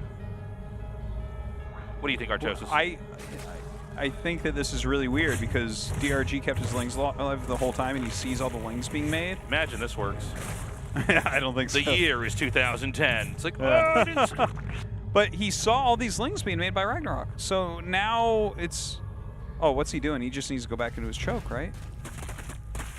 Oh, the lings are going to come down and hit this base. Well, if he gets the hatch. Oh, he's going to get the hatch, I think. You think? I think so, I guess you're right. I guess you're right. Mean, you can't quite defend that. DRG seems okay kind of letting him have it. Oh, riggedy wreck. Yeah, he thought about it there. He's like, I could blow that up. Maybe, yeah. If I get this off by the fraction of a second, I just won't get it. Whoa. Okay, well, that was a pretty sick catch right there. RagnaroK has to be frustrated with that one. Oh, look at this. I actually thought that queen was just in a position where they could go around, but wow, he barely survived all that. That's funny. So more roaches are coming down. Quick glance at the worker count does tell us that once again, DRG is like just a little bit more ahead in workers. But with the 3rd hatch, right, as well as this carapace upgrade finishing, I feel like you can do a roach ling attack pretty quickly here. Oh my god. Whoa. Gets rid of the 3rd again. Kills it even. Yeah, it wasn't a cancel. Oh. This was murder. Well, this game is definitely not going to go to DRG. Doesn't look like it. With the carapace too? And the 3rd hatch twice? Yeah.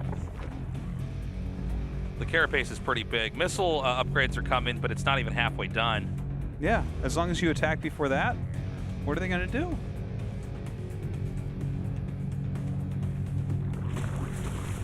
Like right now, DRG just has to make roaches like non-stop. But he's actually droning, so I think this attack is just going to slaughter. Yeah, this is going to be a tough one. A bit of a fumble here from DRG, though, to be honest. Seemed like once the initial ling attack was held, it's like, okay, then he's got this, you know? Well, yeah, when he saw the lings pop out, I thought he'd be fine, but then it's like, oh no, they're pretty fast. They're going to go right across the map. And yeah. When they actually killed the hatch, especially with the reinforcements coming, I thought for a second he might be able to hold it, but not quite. Slow bailing nest and everything. Let's see how this next attack does. He's RagnaroK's in position, but this missile upgrade is very, very close to finishing. I think the armor upgrade's still better, but you know what I'm saying? Let's see if he's... No, I don't think he can hold this. He's like, all right, you get the hatchery again. And Roach versus Roach, the missile is really good. Nice surround there with the Lings. Lings coming up for a little bit of a flank on these Roaches as well, and definitely RagnaroK is having a good time in this fight. But you know what? The choke is being held. The Roach is being pulled back. Can DRG actually muster enough here to fend this off? We've got the Queens coming from the bottom here. No. Yeah, I think it seems like it's just too much, man. 20 more Lings on the way. GG RagnaroK takes game 3. Okay. We're just trucking through this best of 5, man. I know. A lot of aggression. Almost all of it coming out of RagnaroK as well. He is just laughing, man. I can't believe I got that.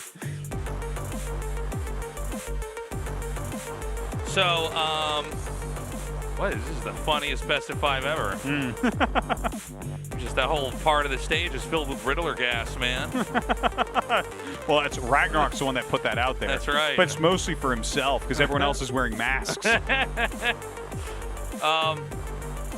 Okay, so I don't know what to expect in the next game. I will say overall this is a better performance from DRG. It seems like RagnaroK kind of pulled off some tactics there in the middle of that game, and you know, third base in ZVZ is so important.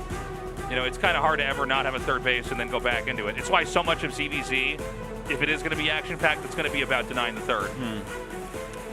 All right, Berlingrad. Can RagnaroK take another, bring us that game number 5? Berlingrad, more like Zerglingrad Artosis. This ZVZ is going to be crazy. Wow. Whoa. Looks like our game's going to load up now. DRG versus RagnaroK. Right now, DRG with a 2-1 lead. Came for war.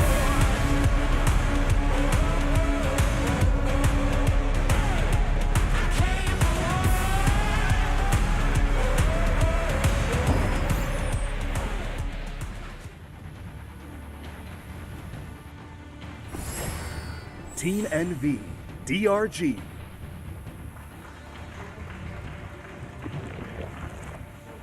Oh. Oh, hello. Yeah. Hello, gamer. Alpha X, RagnaroK.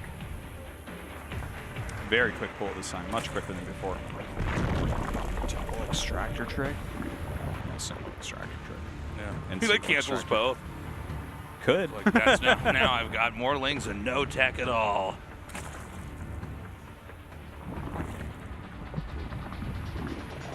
So this should just end up being like a Ling Bane, right?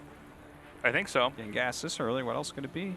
And RagnaroK really, I mean, they're different builds, but they all kind of come to the same idea, which is like, let's end this before it starts.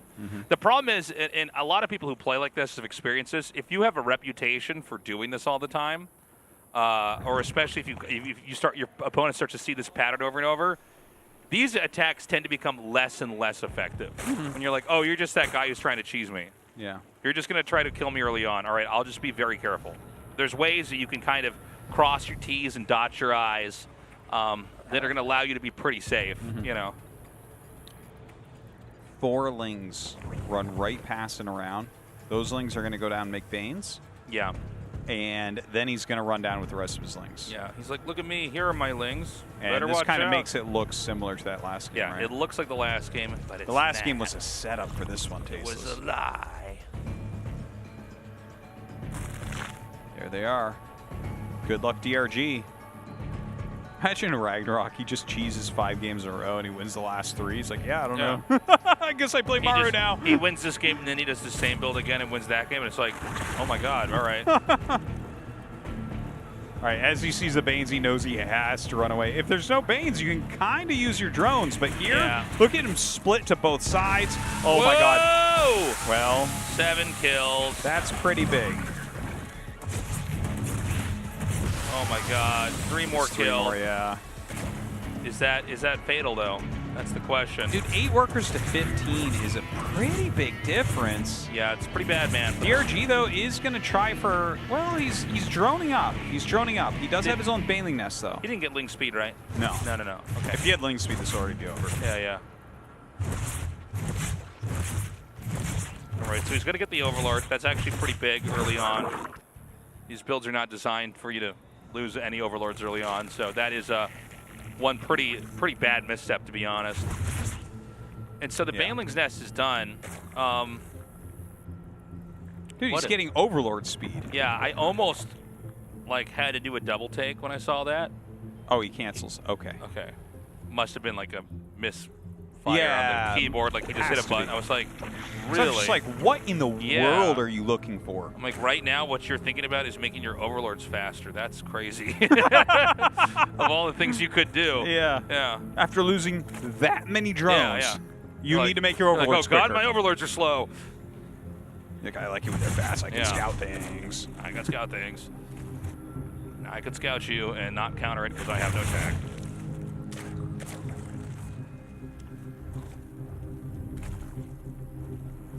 So, where do we go from here? I mean, we see both sides droning up. You know, RagnaroK's opening strategy worked, but I mean, I'm looking at the drone count, and it's not like it's far apart enough that, you know, I'd be worried here for DRG. Well, RagnaroK right now is throwing down the Roach Warren and the Evolution Chamber. No third base or anything. DRG making some more lings. Speed almost done. But RagnaroK like walling up. DRG actually. Ooh. Pretty big.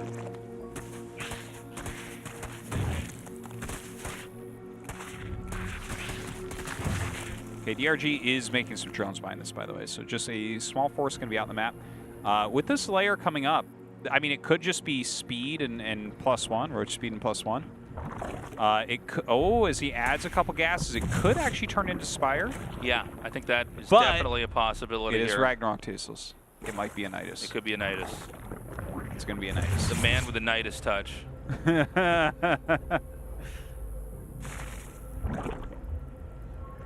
So if he Nidus is, I guess he wants to basically make a launching pad next to the third. I don't think he wants to go in the main necessarily. Although he could, he has overlords to where he could get there. There's a possibility he just skips Nidus and just like powers up. Like just pure Roach, you know, saves that money. Like Roach speed should be starting.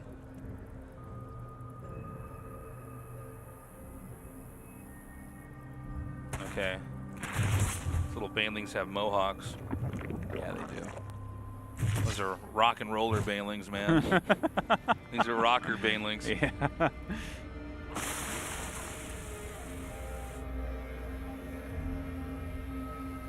Think I could rock a mohawk? Hell yeah, dude. We Yeah. should get mohawks. We should get mohawks. We should, dude. So 11 more roaches coming here now for DRG. The worker count is even, basically 42 to 41. DRG's going for it, man. Yeah. Look at the amount of It's gonna be lanes. DRG's turn. Well, the armor upgrade's coming here as well. Yeah.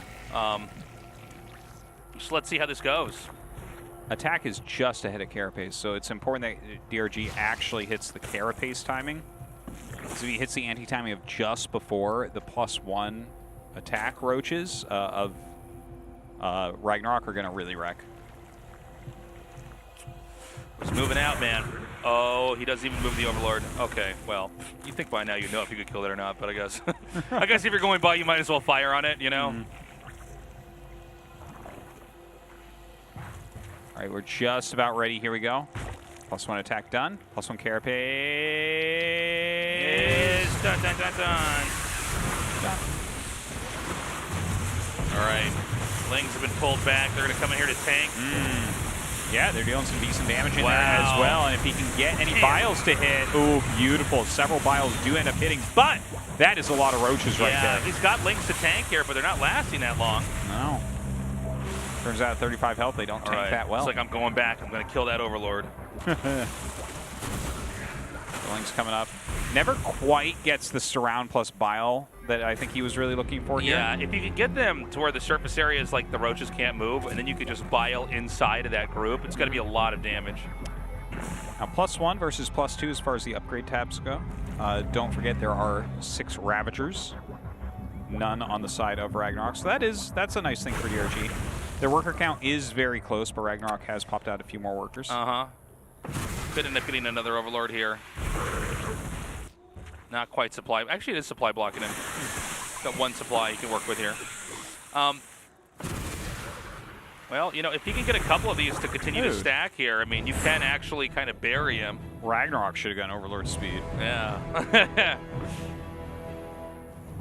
So, no fourth base yet. It seems like we're going to see another attack in here from DRG again, this time when missile upgrades finish. Yeah, you're right. You're right. So basically, and he's really massing Lings. He's really looking for that surround. Yeah.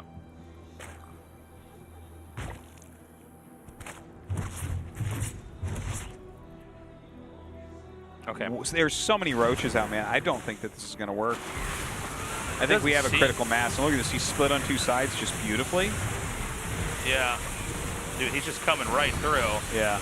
RagnaroK just pushing right up into. He's going to flank on this other side. Oh, big bile connects, though.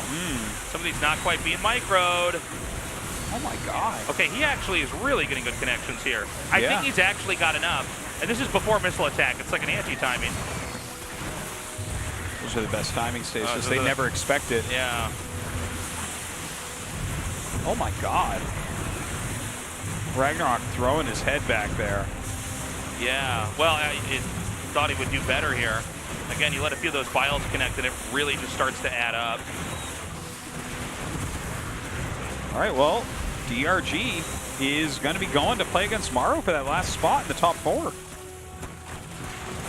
Pretty crazy, man.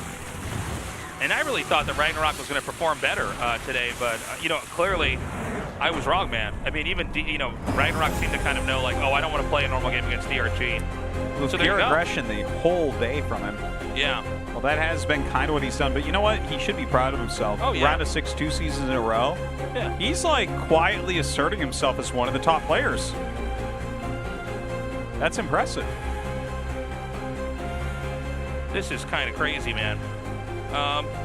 Well, never count them out. You know, these older guys, been around forever. You know, RagnaroK, he's always going to be a top-tier Zerg, but he does seem to have these things in his play he's got to improve. Keep in mind, DRG, you know, he's not even the greatest threat of Zergs out here. So, you know, and Zerg is a race you got to be able to beat if you're going to be a champion, whether you're a Terran, or Protoss, or another Zerg. Guys, we're going to go to a break. DRG versus Maru is up next. We'll be right back.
When I saw you again,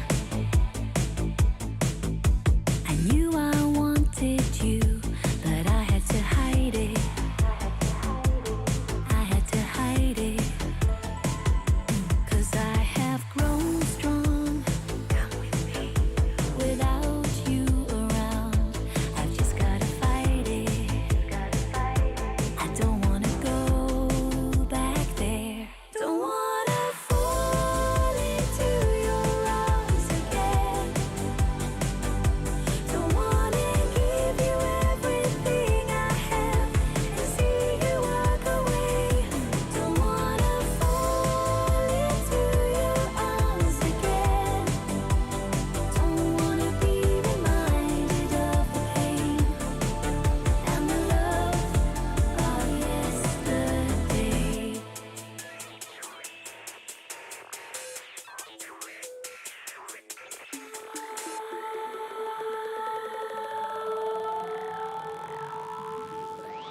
I will not deny. There were good times, but you left me hurting. I was down on the floor when I look in your face. I remember the lies and how you fooled me. I'm not that girl anymore. Don't wanna fall into your arms again. Don't wanna give you everything I have and see you walk away. Don't wanna fall into your arms again. Don't wanna be reminded of the pain and the love of yesterday.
I've been coming up hot for a minute.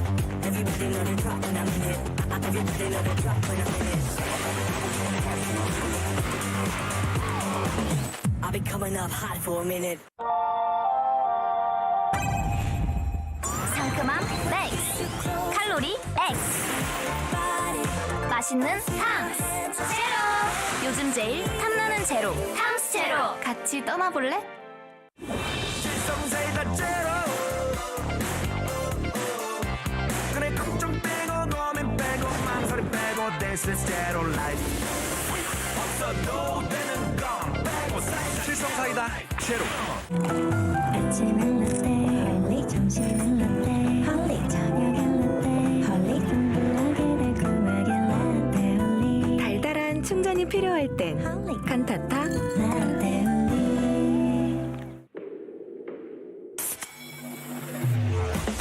I've been coming up hot for a minute. Everybody love to drop when I'm in it. Everybody love to drop when I'm in it. I've been coming up hot for a minute. 상큼함 맥스, 칼로리 X, 맛있는 탐스 제로. 요즘 제일 탐나는 제로, 탐스 제로. 같이 떠나볼래? 지성사이다 제로. 그래 걱정 빼고 고민 빼고 망설임 빼고 This is zero life. 없어도 되는 건 빼고 사이다. 지성사이다 제로. 아침은 라떼, 홀리 점심은 라떼, 홀리 저녁은 라떼, 홀리 둥글하게 달콤하게 라떼 홀리. 달달한 충전이 필요할 땐 칸타타. 라떼 홀리. 형님들 아프리카에 승부 예측 생긴 거 아세요, 여러분들? 아니 e스포츠 여기 탭에 있잖아요, 여러분들. 아니 이게 새로 생겼더라. 저는 광동에 올인했어요. 아 진짜요? 아 그럼 전 DRX에 올인. 모바일도 똑같이 아래 가운데 보면 e스포츠 있어요. 잼이라는 포인트가 있어요. 아프리카 내에서 쓸 수 있는 재화라고 생각하시면 돼요. 잼을 사은품으로 교환 가능하다고요? 이 잼으로 응모를 다 할 수 있어. 키보드는 벌써 나갔네. 아이폰 갤럭시 탭. 아 이게 200잼이야? 교환까지 할 수 있으니까 형님들 아프리카 승부 예측 많이 많이 사랑 부탁드립니다. 받아오도록 하겠습니다. Today's matchup, Maru Bunny. DRG. RagnaroK. Round of 6.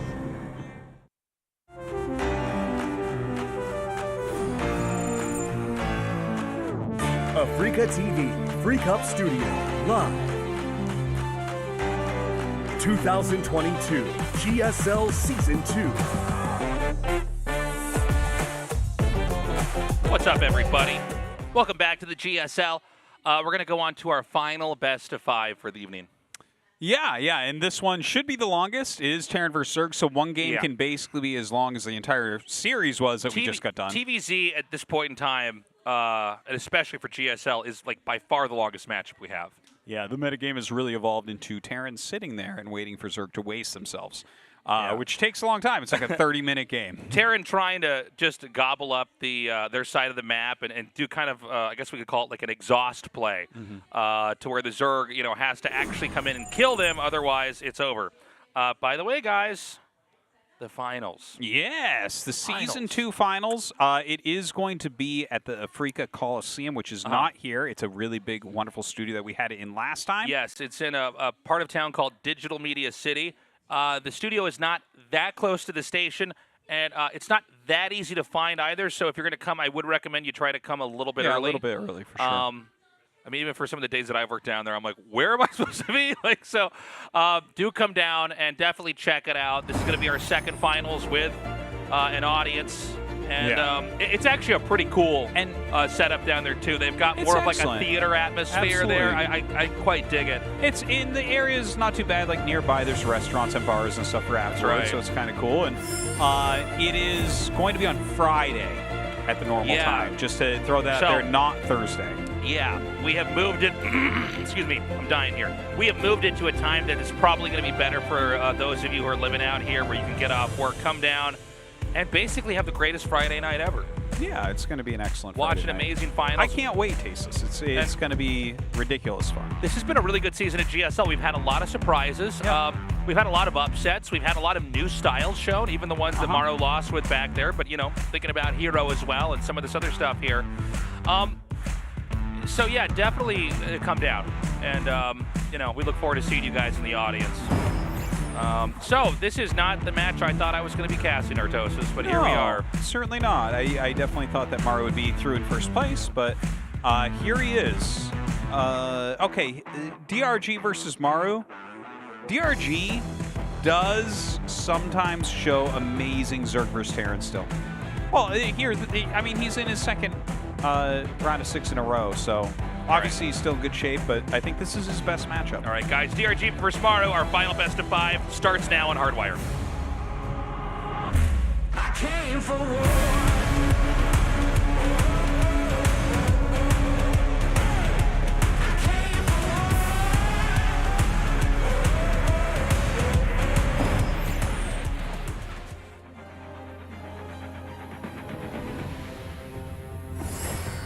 Team NV, DRG.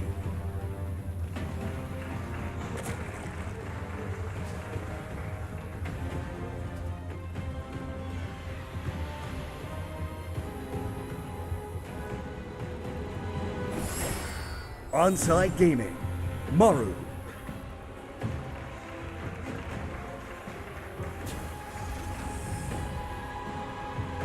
So,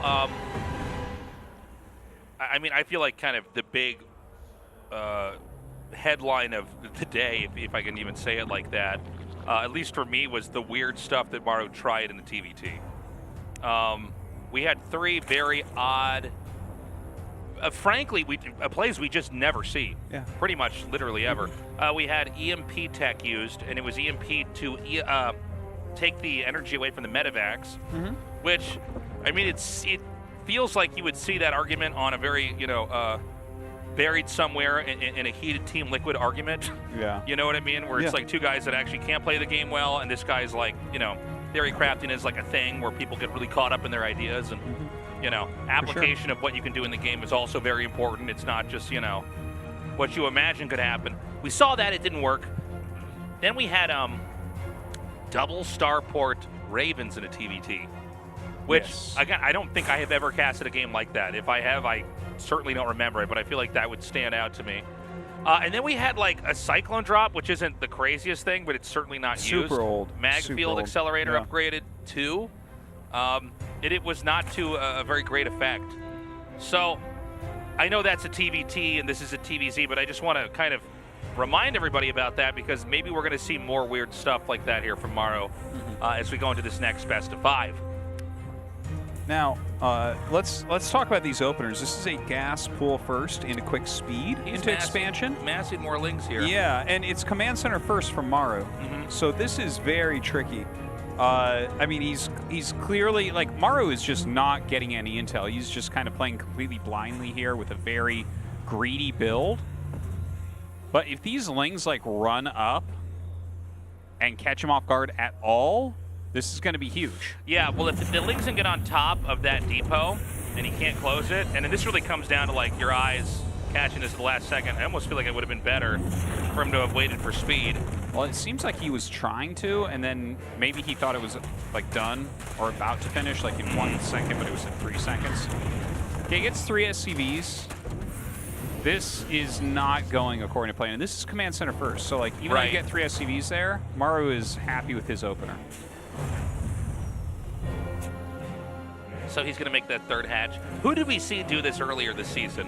Which build are we talking about? The Massling against command center first. I think it was even on this map. Was it? I think so. I don't recall, honestly. We've seen a lot of command center first this season. It's become much, much more popular. It's funny, this was a big trend in ASL earlier. But it seems like it's kind of infected. The idea is coming here to GSL as well, which is like, these are not great builds to ladder with because, you know, people can do very random weird things in ladder games, right? But when you're against a pro, if they play very middle of the road and you go like command center first, you're ahead by a lot. In fact, I mean, even this was a pull first with quick speed, and Maru has to feel good with where he's at. Like, DRG is technically up in drones right now, but there's nothing really wrong with how Maru's playing this. Yeah, he's looking to be pretty solid here. I'm surprised he's moving out with 2 Hellions. Well, I think the idea here is that he wants to show 2 because then you don't see how many more are actually being made. But as I say that, it's not like he's making more Hellions either, so I don't know what the trick is here. And 2 won't really stand up against lings. No, it like, I understand keeping 2 at home defensively, but yeah. Well, I guess if you have to keep 2 at home defensively, you may as well send 2 to go scout. Maybe he's just afraid of a counterattack, so he needs to kind of scout and poke and just be okay if a ling all-in comes in here. Yeah, I think you're right. 1-1 gets started here for DRG with very good time.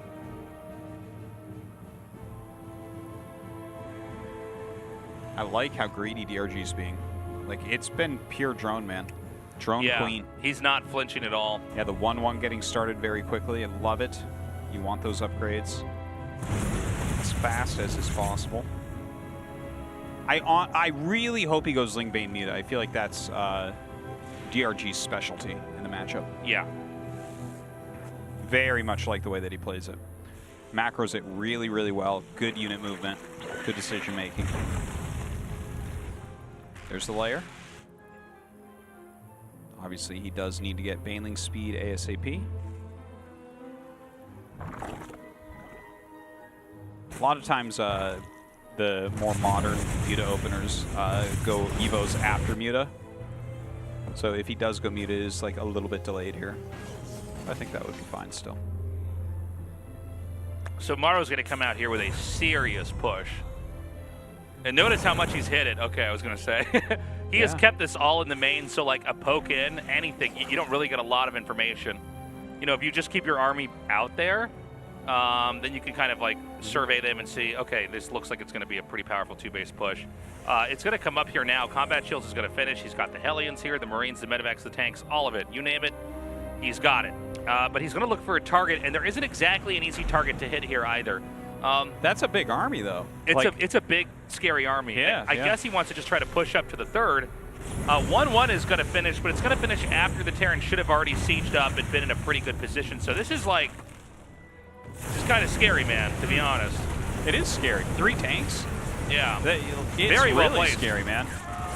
The Queens come in. That is a huge amount of Queens. Link's coming around for a bit of a flank.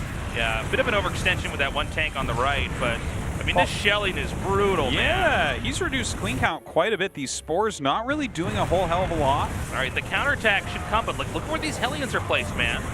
This is like a really good spot for them to try to take that on there, too. Now, can he actually hold on to this position? Can he save that one siege tank? I think that Zerg might just barely... Oh, never mind. There's way more underneath those medevacs than I realized. Amazing. Such different play from Maru. He's been showing almost only turtle play. Yeah. And here he is, like, just going very aggressive, 2-base all in after a command center first. He stopped at 44 SCVs. You know? Oh, I didn't even notice that. Like, that's a good no, observation, he was all in from A to Z. GG. 1-0. And is that a taste of what is to come? I think DRG, like, I appreciate that he droned hard, but it's like, okay, but like, you know, you could try to play catch-up, but Maru's army's going to be ready first. And Maru really, maybe minus the one tank that was too far to the right of that attack, that was pretty much perfect. I even like that tank, honestly, because you're basically forcing the queens to fight nonstop. Oh, that's a good point. So, like, yeah, you lose it, but, like, you can't keep everything. It's like, all we are is dust in the wind, man. All we are. We're all just space dust moving through, I don't know, I got nothing, Artosis. Okay. What are we, skin rocks moving through space? Is it Skin rocks. Skin rocks moving through space, dude.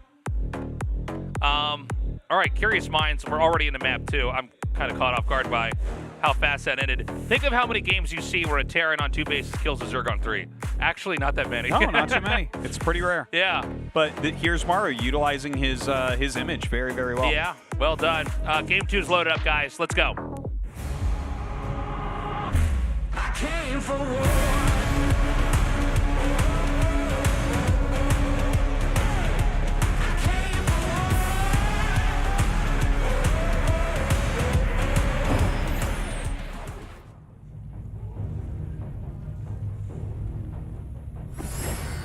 Team NV, DRG.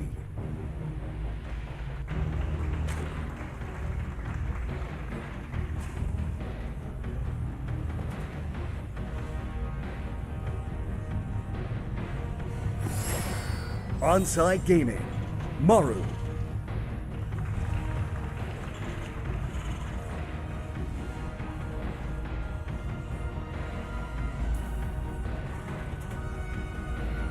Yeah, it's I love seeing Maru switch it up like that, because like you just go in playing against Maru right now, kind of assuming that he is going to go for the very, very, very, very long game because he's so good at that right now, and then to mix in this kind of very aggressive all-in play, especially when DRG kind of failed like a Speedling opener.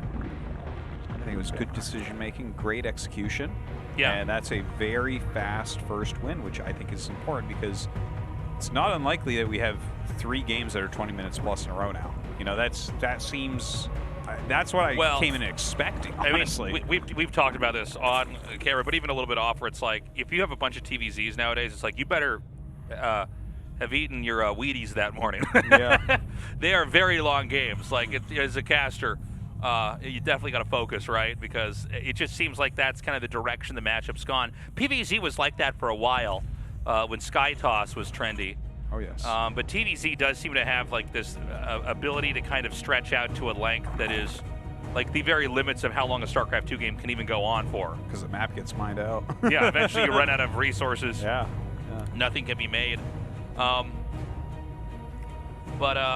you know, maybe it won't be that long though, Artosis. Honestly, it's important to note that as weird as the games versus Bunny were, the like vast majority, like 95% of Maru's games that we cast are mostly him totally dominating in this matchup. And even though, you know, I think the meta does kind of lean to Terran sort of dragging the game out and doing the exhaust play, which I think is pretty smart. I don't know if DRG is the caliber of Zerg in this matchup against someone like Maru, that has to be the case. Rogue, absolutely. Dark, absolutely. Okay. DRG, and I have struggled a little bit in this season, especially with him, to kind of put my finger on where he's at. He's gotten this far for sure. So, you know, he deserves our respect, but is he that kind of Zerg? Honestly, I think you should be bringing into the late game against him. Yeah. Even though he's like pretty smart and well experienced, I feel like the best part of his game is the mid game. I really do. I think that's where DRG shines. Yeah, like these kind of battle Zerg yeah, plays. he's good at that. And the thing is, the middle part of the game, the beginning of the game, it's not that hard to not take damage. There's not that many super aggressive builds. Yeah. It's the mid game where, like, if you can excel in that as Zerg, you just won't die. And sometimes your opponent will die. But that's what I think you do have to go to longer games against. Now, it looks like we are going to have a Hellion drop coming up. Oh, how many? Yeah. 2 Hellions medevac being made. Loads up his Marines. And here we go. Pretty common opener. Seen this a few times this season already. Yeah. And it looks like he's going to come down here to the bottom. He sees that base over here now. Going to try to draw the eyeballs of DRG up to where these Hellions are. But look at this. DRG's already totally prepared. Double Queens. Like, let's go. Yeah. Things coming in as well. Drops that mine first. Beautiful location. Oh, my God. I thought I was going to hit that drone. Dude, I thought that drone was going down. That would have been a sick hit for him. Wow. Here come the Hellions. Queens are, again, already in position. One drone. The casualty of that. Doesn't seem like Maru's going to really find any damage. Dude, basically no damage besides that drone. It's just in the wrong place at the wrong time. Poor little guy. Poor guy. Yeah, but I mean, this was a great play here. Back at home for Maru, he's getting stim, he's getting more barracks. We don't have a third CC yet, although I don't think we'd have a 2-base timing push necessarily. I mean, we're going to know soon because it's either going to be more barracks or it's I don't think so. Well, I don't think it would make sense. The whole reason why that 2-base push worked in the last game, guys, is because he went for CC first. Which Yeah, sort it of was gives CC you a first, head and start. it was like a failed Ling Rush, right? So like that Yeah, slowed the too. production and economy of DRG at least some. So here's the 1-1 again from DRG. And this is just to clean up creep here. The Raven, you know, he can use that to spot the creep tumors and still land mules back at home. I always do like when people go for Raven Hellion to clean up the creep. I really like that. I feel like if I was a StarCraft 2 Terran, I'd do that all the time.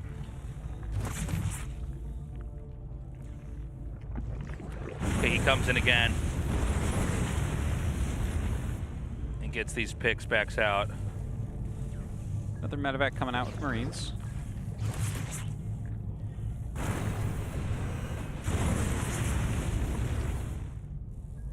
Okay.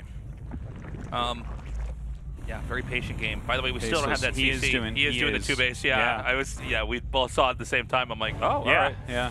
Well, I'm glancing at the production tab, like 7 Marines and no SCVs, you say. I don't see a command center.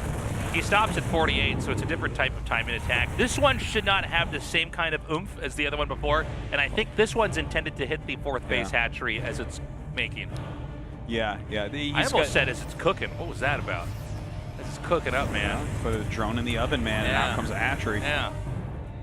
A watched hatchery never boils our toast. Now, here comes the real push. He needs to get up onto this high ground. Where the creep tumors are is where he wants his army to be. So it's extremely important that DRG push this up here. Now, this location is looking less ideal when we see this actual other base being made over here. Oh man, the surround on the tanks is big. But at the same time, the tanks go down and it leaves this sort of unwieldy amount of infantry that kind of just kill everything anyways. This isn't normally how we see games end, but it could be how this one slowly comes to a closer here. Well, the Banelings connect there. Yeah, Never mind. The Banelings give DRG possibly a second life here. He was very close to death. It was a funny moment because so often it's, you know, if the tanks go down after the Lings and Banes and Queens have hacked their way through the Marines, that's going to be one thing. But because he got so much there, a lot of damage was dealt before those Banes could connect. Now, I don't know exactly where that puts Maru now. Keep in mind that, you know, really a Terran can't be on two bases for too much longer. Certainly not unless they're flattening these other bases. Well, I think DRG is in a good position here to win this game. Maru is continuing forward. 1-1 is done for DRG, and Baneling's speed is almost done.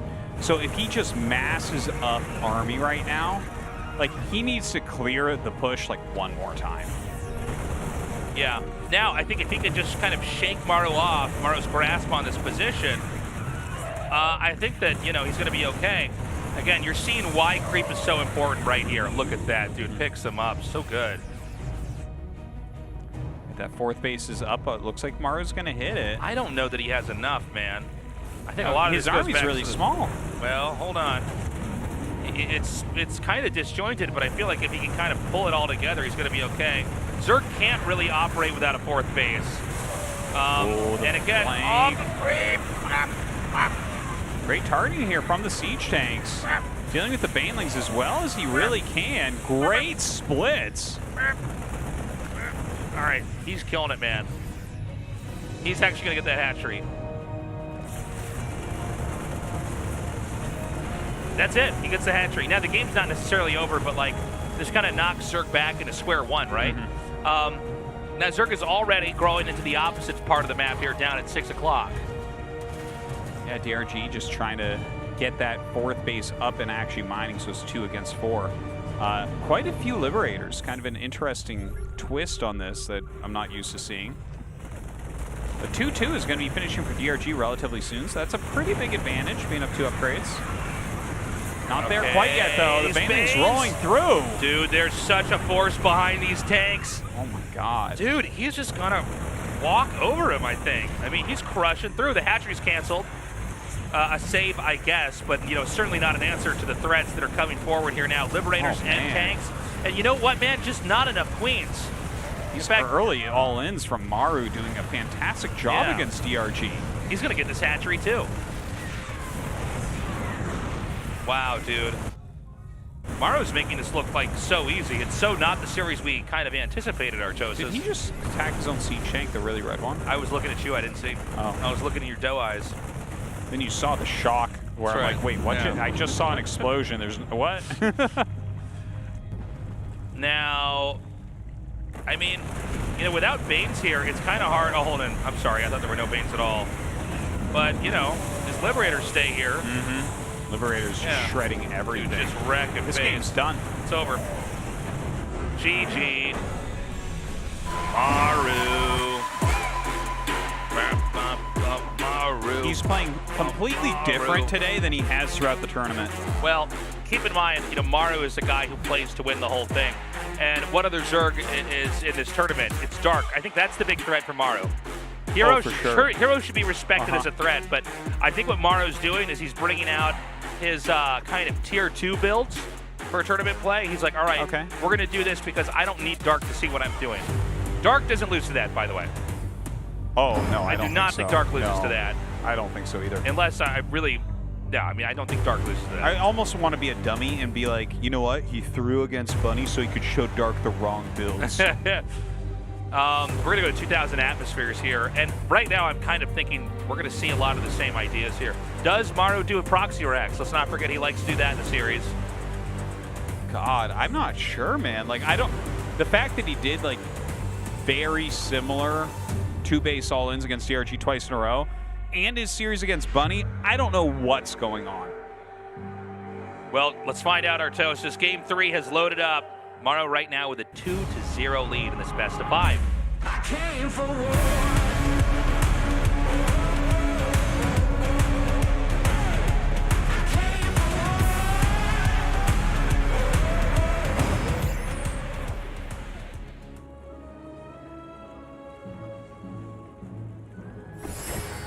Team NV, DRG.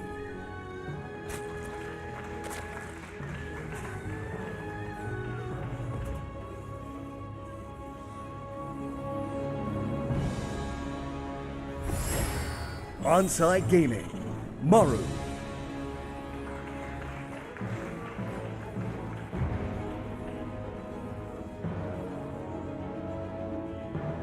Okay, so let's see what Maru's going to give us.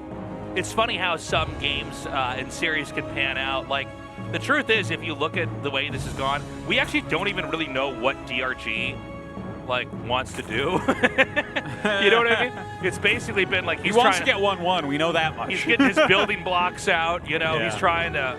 You know, he's going to show us something later on. But basically, Maru comes and kicks down all the blocks before they can get started up, which is a perfectly viable way to play. But it doesn't really give us a bratty way to play. But yeah, it doesn't give us a lot of insight into how DRG is looking at the matchup because he's trying to get the setup, and then Maru's like, "We're ending this.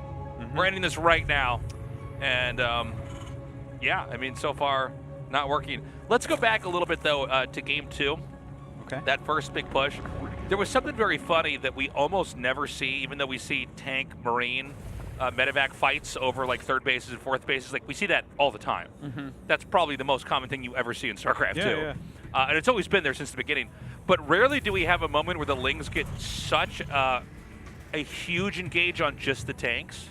Yeah. And it's funny because I saw it happen first and I thought, well, that's it. Because normally when the tanks go down, then the fight is probably ending. The Zerg is won. You know, but the tanks never go down before the Marines. Exactly. This is what I'm trying to get at. Normally, you always have to try to push the Marines back with Banes, and then eventually the Queens and some of the Lings will hit the tanks. You usually don't want the Banelings to hit the tanks because it's better to use them on the Marines.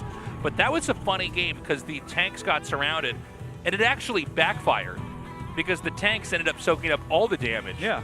So that when it was done, there was no Lings left. There was this ridiculous amount of units. You suddenly saw the Queens like turn their backs and try to run as fast as possible because there's just nothing that that they can do in that moment. Now, luckily for DRG, he got some good Baneling connections, and Maru kind of, in one of the rare moments we see from him, kind of messed up in his micro.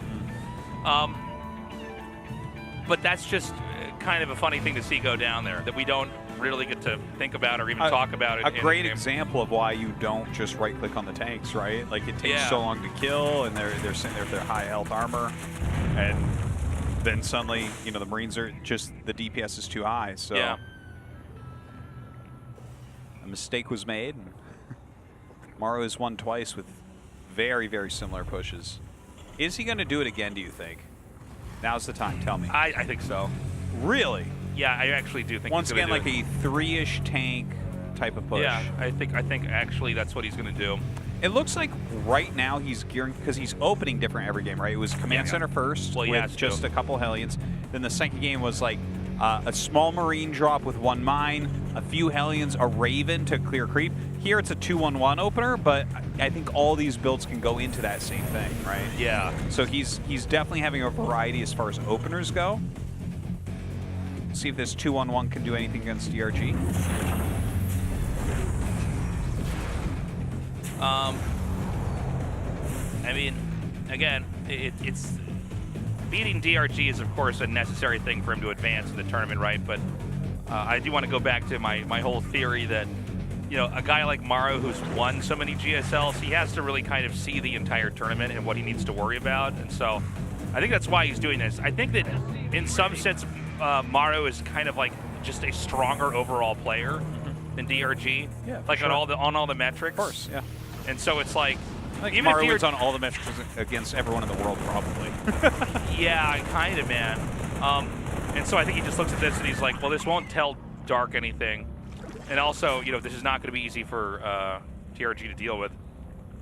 And it's the same idea again. Does he have tanks with this, though? No, well, it's the 2-on-1 to open, right? Like the quicker stim 2 medevacs. There's like literally no tanks in the game. I'm like, and there's There Liberators. will be, though. Where is Liberator, Certosis? I don't understand what's going on. We don't know if he'll do that again. He needs a Thor against those mutas that aren't here yet.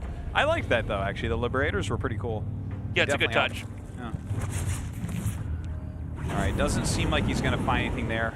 Going to boost towards that main base. There's a Spore waiting. Enough to turn him around. Tasteless. Already have CV count. Uh-oh. Notice 45. how it's sitting there at 45 for more than the amount of time it takes to make an SCV. Oh, 47. Okay. I've been hurt before, Artosis. Be careful. I'm going to calm down. See if he ever hits that 50 Tasteless. 50 heralds of third base. Well, he's trying to look for an opening to push this. There is a base being grown into it at 6 o'clock for Zerg. And a play from the Bunny page book. Tucks Bunny those 2 push. tanks in there. And again, this might look like it's not a big deal, guys, but it does hide that you're committing to an area. I mean, it's pretty common now, but for a while, it was only Bunny that did this, and it was like, they can just look at this as continuous roaming, and then suddenly, bam, tanks are here, let's set up shop. Exactly. All right, Maru's stimming forward, getting rid of some of this creep, going to force a cancel here instantaneously. Still not showing the tanks yet. Ling counter attack. Oh, I think the tank's on top of the depot. Yeah, he can't lift it up. Yeah. But the attack's on anyways. Dealing some decent damage there to those queens. A couple of them almost being picked off already. Yeah. Mainlink speed is not done yet. these tanks are in a pretty comfortable spot. More reinforcements are coming. Lings are going to go down, but as many SCVs as were killed here, you have to remember that the army, for the most part, has already been paid for Maru. I mean, well, he's certainly got a strong army, but if you're losing 12 SCVs at home, and DRG's waiting for that Baneling speed, let's see if he can hold. Dude, great clicks there. And, I mean, he's going to get the last tank. Yeah, and the 3 Banelings coming are... It's just not enough. Oh, there's Banes morphing up here, too. Oh, God. I think he is going to hold. Yeah, there you go. The Marines were just getting a little bit too low there. Reinforcements coming up. Can Maru continue this push?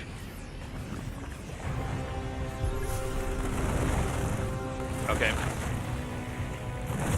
They're going to get in on top of these Banelings, picking a couple off immediately. The Queen's starting to fall. I could be wrong, but this seems like it is kind of doable right now for DRG if he just plays really, really well. He's got to be less cavalier with these Baneling morphs.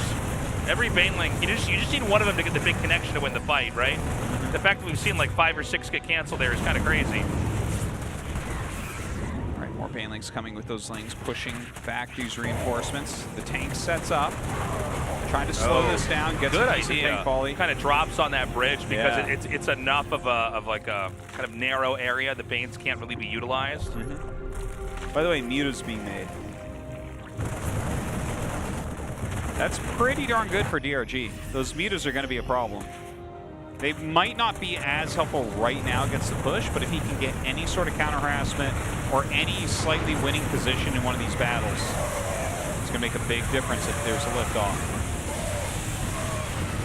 Okay, actually picking off some of these Mutas now. Oh my God, Maru breaking through. Actually, this is kind of crazy. I almost just stopped casting entirely. I was like in shock right there.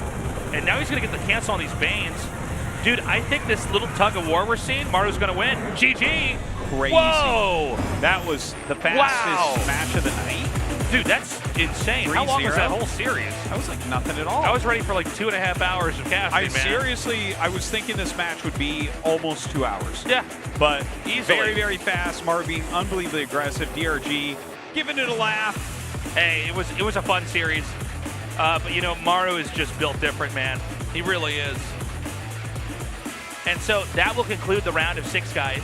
Thank you, everybody, for joining us for this. And up next is the round of 4. All right.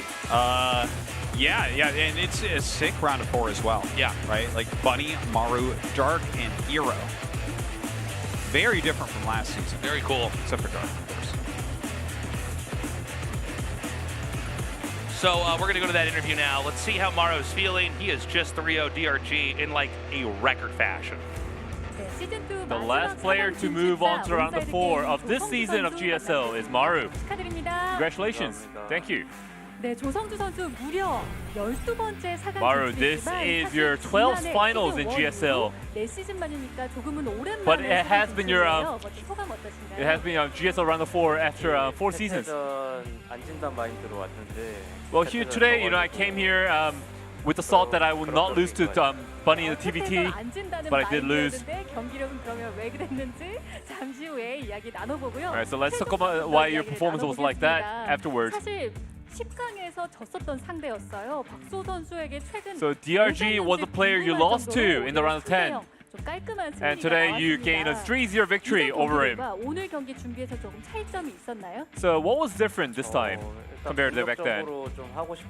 Well, today I wanted to play aggressively. I used a lot of aggressive tactics. I think they worked out well for me today. I mean, yes, your decision making has been fantastic today against DRG. Alright, so let's talk about the TVT match now. Wow, Maru losing a TVT match. This is quite rare to see. So every game was very neck and neck, and Bunny was like biting the bullet. He was trying really hard against you. So how was the TVT?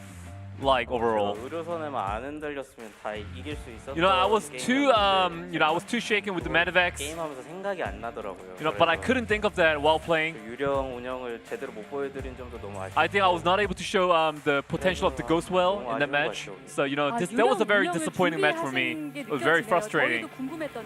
I mean, that's right. I mean, we're quite curious about why you use Ghosts. And you're quite using the Ghost quite frequently in those maps, in Cosmic Sapphire as well.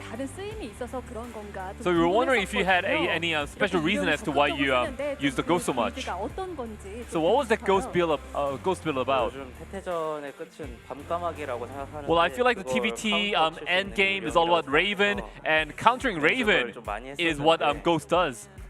방송 때 되니까 확실히 다른 것 같아요. But you know, playing on stage is completely different, I can say. Maybe we'll see more enhanced Ghost build in the later matches, Maru. Alright, so let's talk about outside the game. I mean, Maru, you've been having COVID for a couple weeks now, so how's it going right now? I mean, apart from the coughs, you know, everything's okay, and now it's not too bad now. So how was practice with COVID? I mean, when I just caught COVID, practice was quite hard, but now it's not too hard to practice. So your opponent will be the finalist of DreamHack Valencia, and he was the champion eventually. It is Dark. So he's been showing great performance. He's been on a good momentum right now. So he's gonna be a fierce opponent to play against. So how are you feeling? You know, to be honest, I thought I wouldn't meet him because I thought I was get out group as the #1. But you know, eventually I got to play him. But I think, you know, I think it's not too bad. 조성주 선수다. 10강이요? 저는 근데 컨디션이 너무 안 좋았어. So in the round of 10, you know, my condition was bad. I was not feeling well. I mean, DRG also, but 아쉽네요. 한 판만 땄어도. You know, a very disappointing day for me that day. So this match against DRG, the round of 4, is gonna be like a final caliber match for sure. So before you go, anything you want to say? I did want to meet another player, but it's a shame I got to play against Dark. I'm gonna make solid preparation and try to deliver a good performance against him. Well, you're one step away from achieving the G5L, Maru. So thank you for the interview, Maru. Thank you. All right, thank you, Andy, and congratulations to Maru. So this leaves us with the final 4 for the GSL. Yeah. Tonight, of course, Bunny was the first winner, getting out 3-1 over Maru. Very fast matches, all of them. Yeah, well, the TVT was kind of long, which I thought the TVT was going to be actually the shorter one today. Really? Yeah. Okay. Well, I thought that last match was going to be very long, but Maru just rushing, keeping the pressure on. We finished that whole thing in like 40 minutes or something, maybe even less time than that. Yeah, well, look, Maru now moves on. Survives that easily again. I think everyone did want to see Maru in the round of 4, right? Of course. And so this is such a good Final 4. Yeah. So these are both going to be best of 5s, guys. It's Hero versus Bunny, and then Dark versus Maru. And there's a lot of very interesting finals we could have here. I do think Hero is favored versus Bunny. Dark, Maru, maybe Dark, you know, by a couple percentage points, but that's going to be a close one for sure. Honestly, I think Bunny. I look at Bunny against Hero the same way I look Dark versus Maru, where I actually think Bunny is really good. Yeah. TVP. I could see him taking down Hero, but both these matches are very close. I guess the Dream Finals would probably be a Hero versus Dark, maybe? Is that the best we could ask for? I think technically Maru Hero would be better because G5L is on the line. Oh, that's right. I forgot about that. We're going to dust off the trophy. That would be amazing if he's able to How actually long will take that. GSL go for, and are we ever going to get rid of that? Because if not, I'm breaking in here in the middle of the night, and I'm taking that one home and putting it on my bookshelf. I think they'll know when they see it. It's too late. Your stream. If it's already done, I'll be like, no, this is an invitation. Well, this was a fun day of games. Sorry it didn't go on for longer. How long was today? 3 hours. 3 hours. Only 3 hours. But an interesting 3 hours. We're going to be back on Thursday with that round of 4. It's going to be amazing. And don't forget that it's not going to be next Thursday, but next Friday. That we have the finals. Friday at the, is it Sangam Coliseum? Is that what we call it? in Digital Media City. Again, not that easy to find. Show up early, and it's at 6:30. I know our finals normally start earlier. Like Artosa said, it's been moved a little bit later, so it's more convenient for people who actually are working or in school or whatever to get down there. And I think no matter how you cut it, we've got a pretty good finals. No matter who gets through. Yeah. Even Bunny Maru would be good. I would say that that's the weakest one, obviously, because it's a mirror matchup, but every finals is a solid one. Yeah. So be there. You don't want to miss it. And think about this, right? Yeah. Bunny, possible first time. Dark, possible third time, which would make him the third biggest GSL Zerg ever. Right. After Rogan and ST. Maru, possible fifth GSL. And Hero which would be just the be first. record-shattering. Yeah. And Hero would be the first Protoss champion in 5 years. People forget this. I feel like it's actually not talked about enough. We do not have Protoss champions. Not for 5 years. That's insane. The last one was Stats. Yeah. SOS never won a GSL. SOS never won a GSL. He never won a GSL. We had some great Protosses, but they did not win this tournament. Yeah. But maybe Hero does it. And honestly, I think Hero is giving the most exciting play out of everybody. Yes. I mean, it's kind of crazy the way that he's making Zerg look like a very manageable race. He's got a lot of cool ideas against Terran. And there's no other Protosses left, so we don't care about that matchup anymore. I want to see him in the finals, personally. Like, Me too. As happy as I am for Bunny, let's see Hero go. Yeah. Guys, that's all the time we have. We love you. We'll see you on Thursday for the Final Four, and then Friday, a week later, right? Friday? Yeah, for the finals. Love you guys. Bye-bye.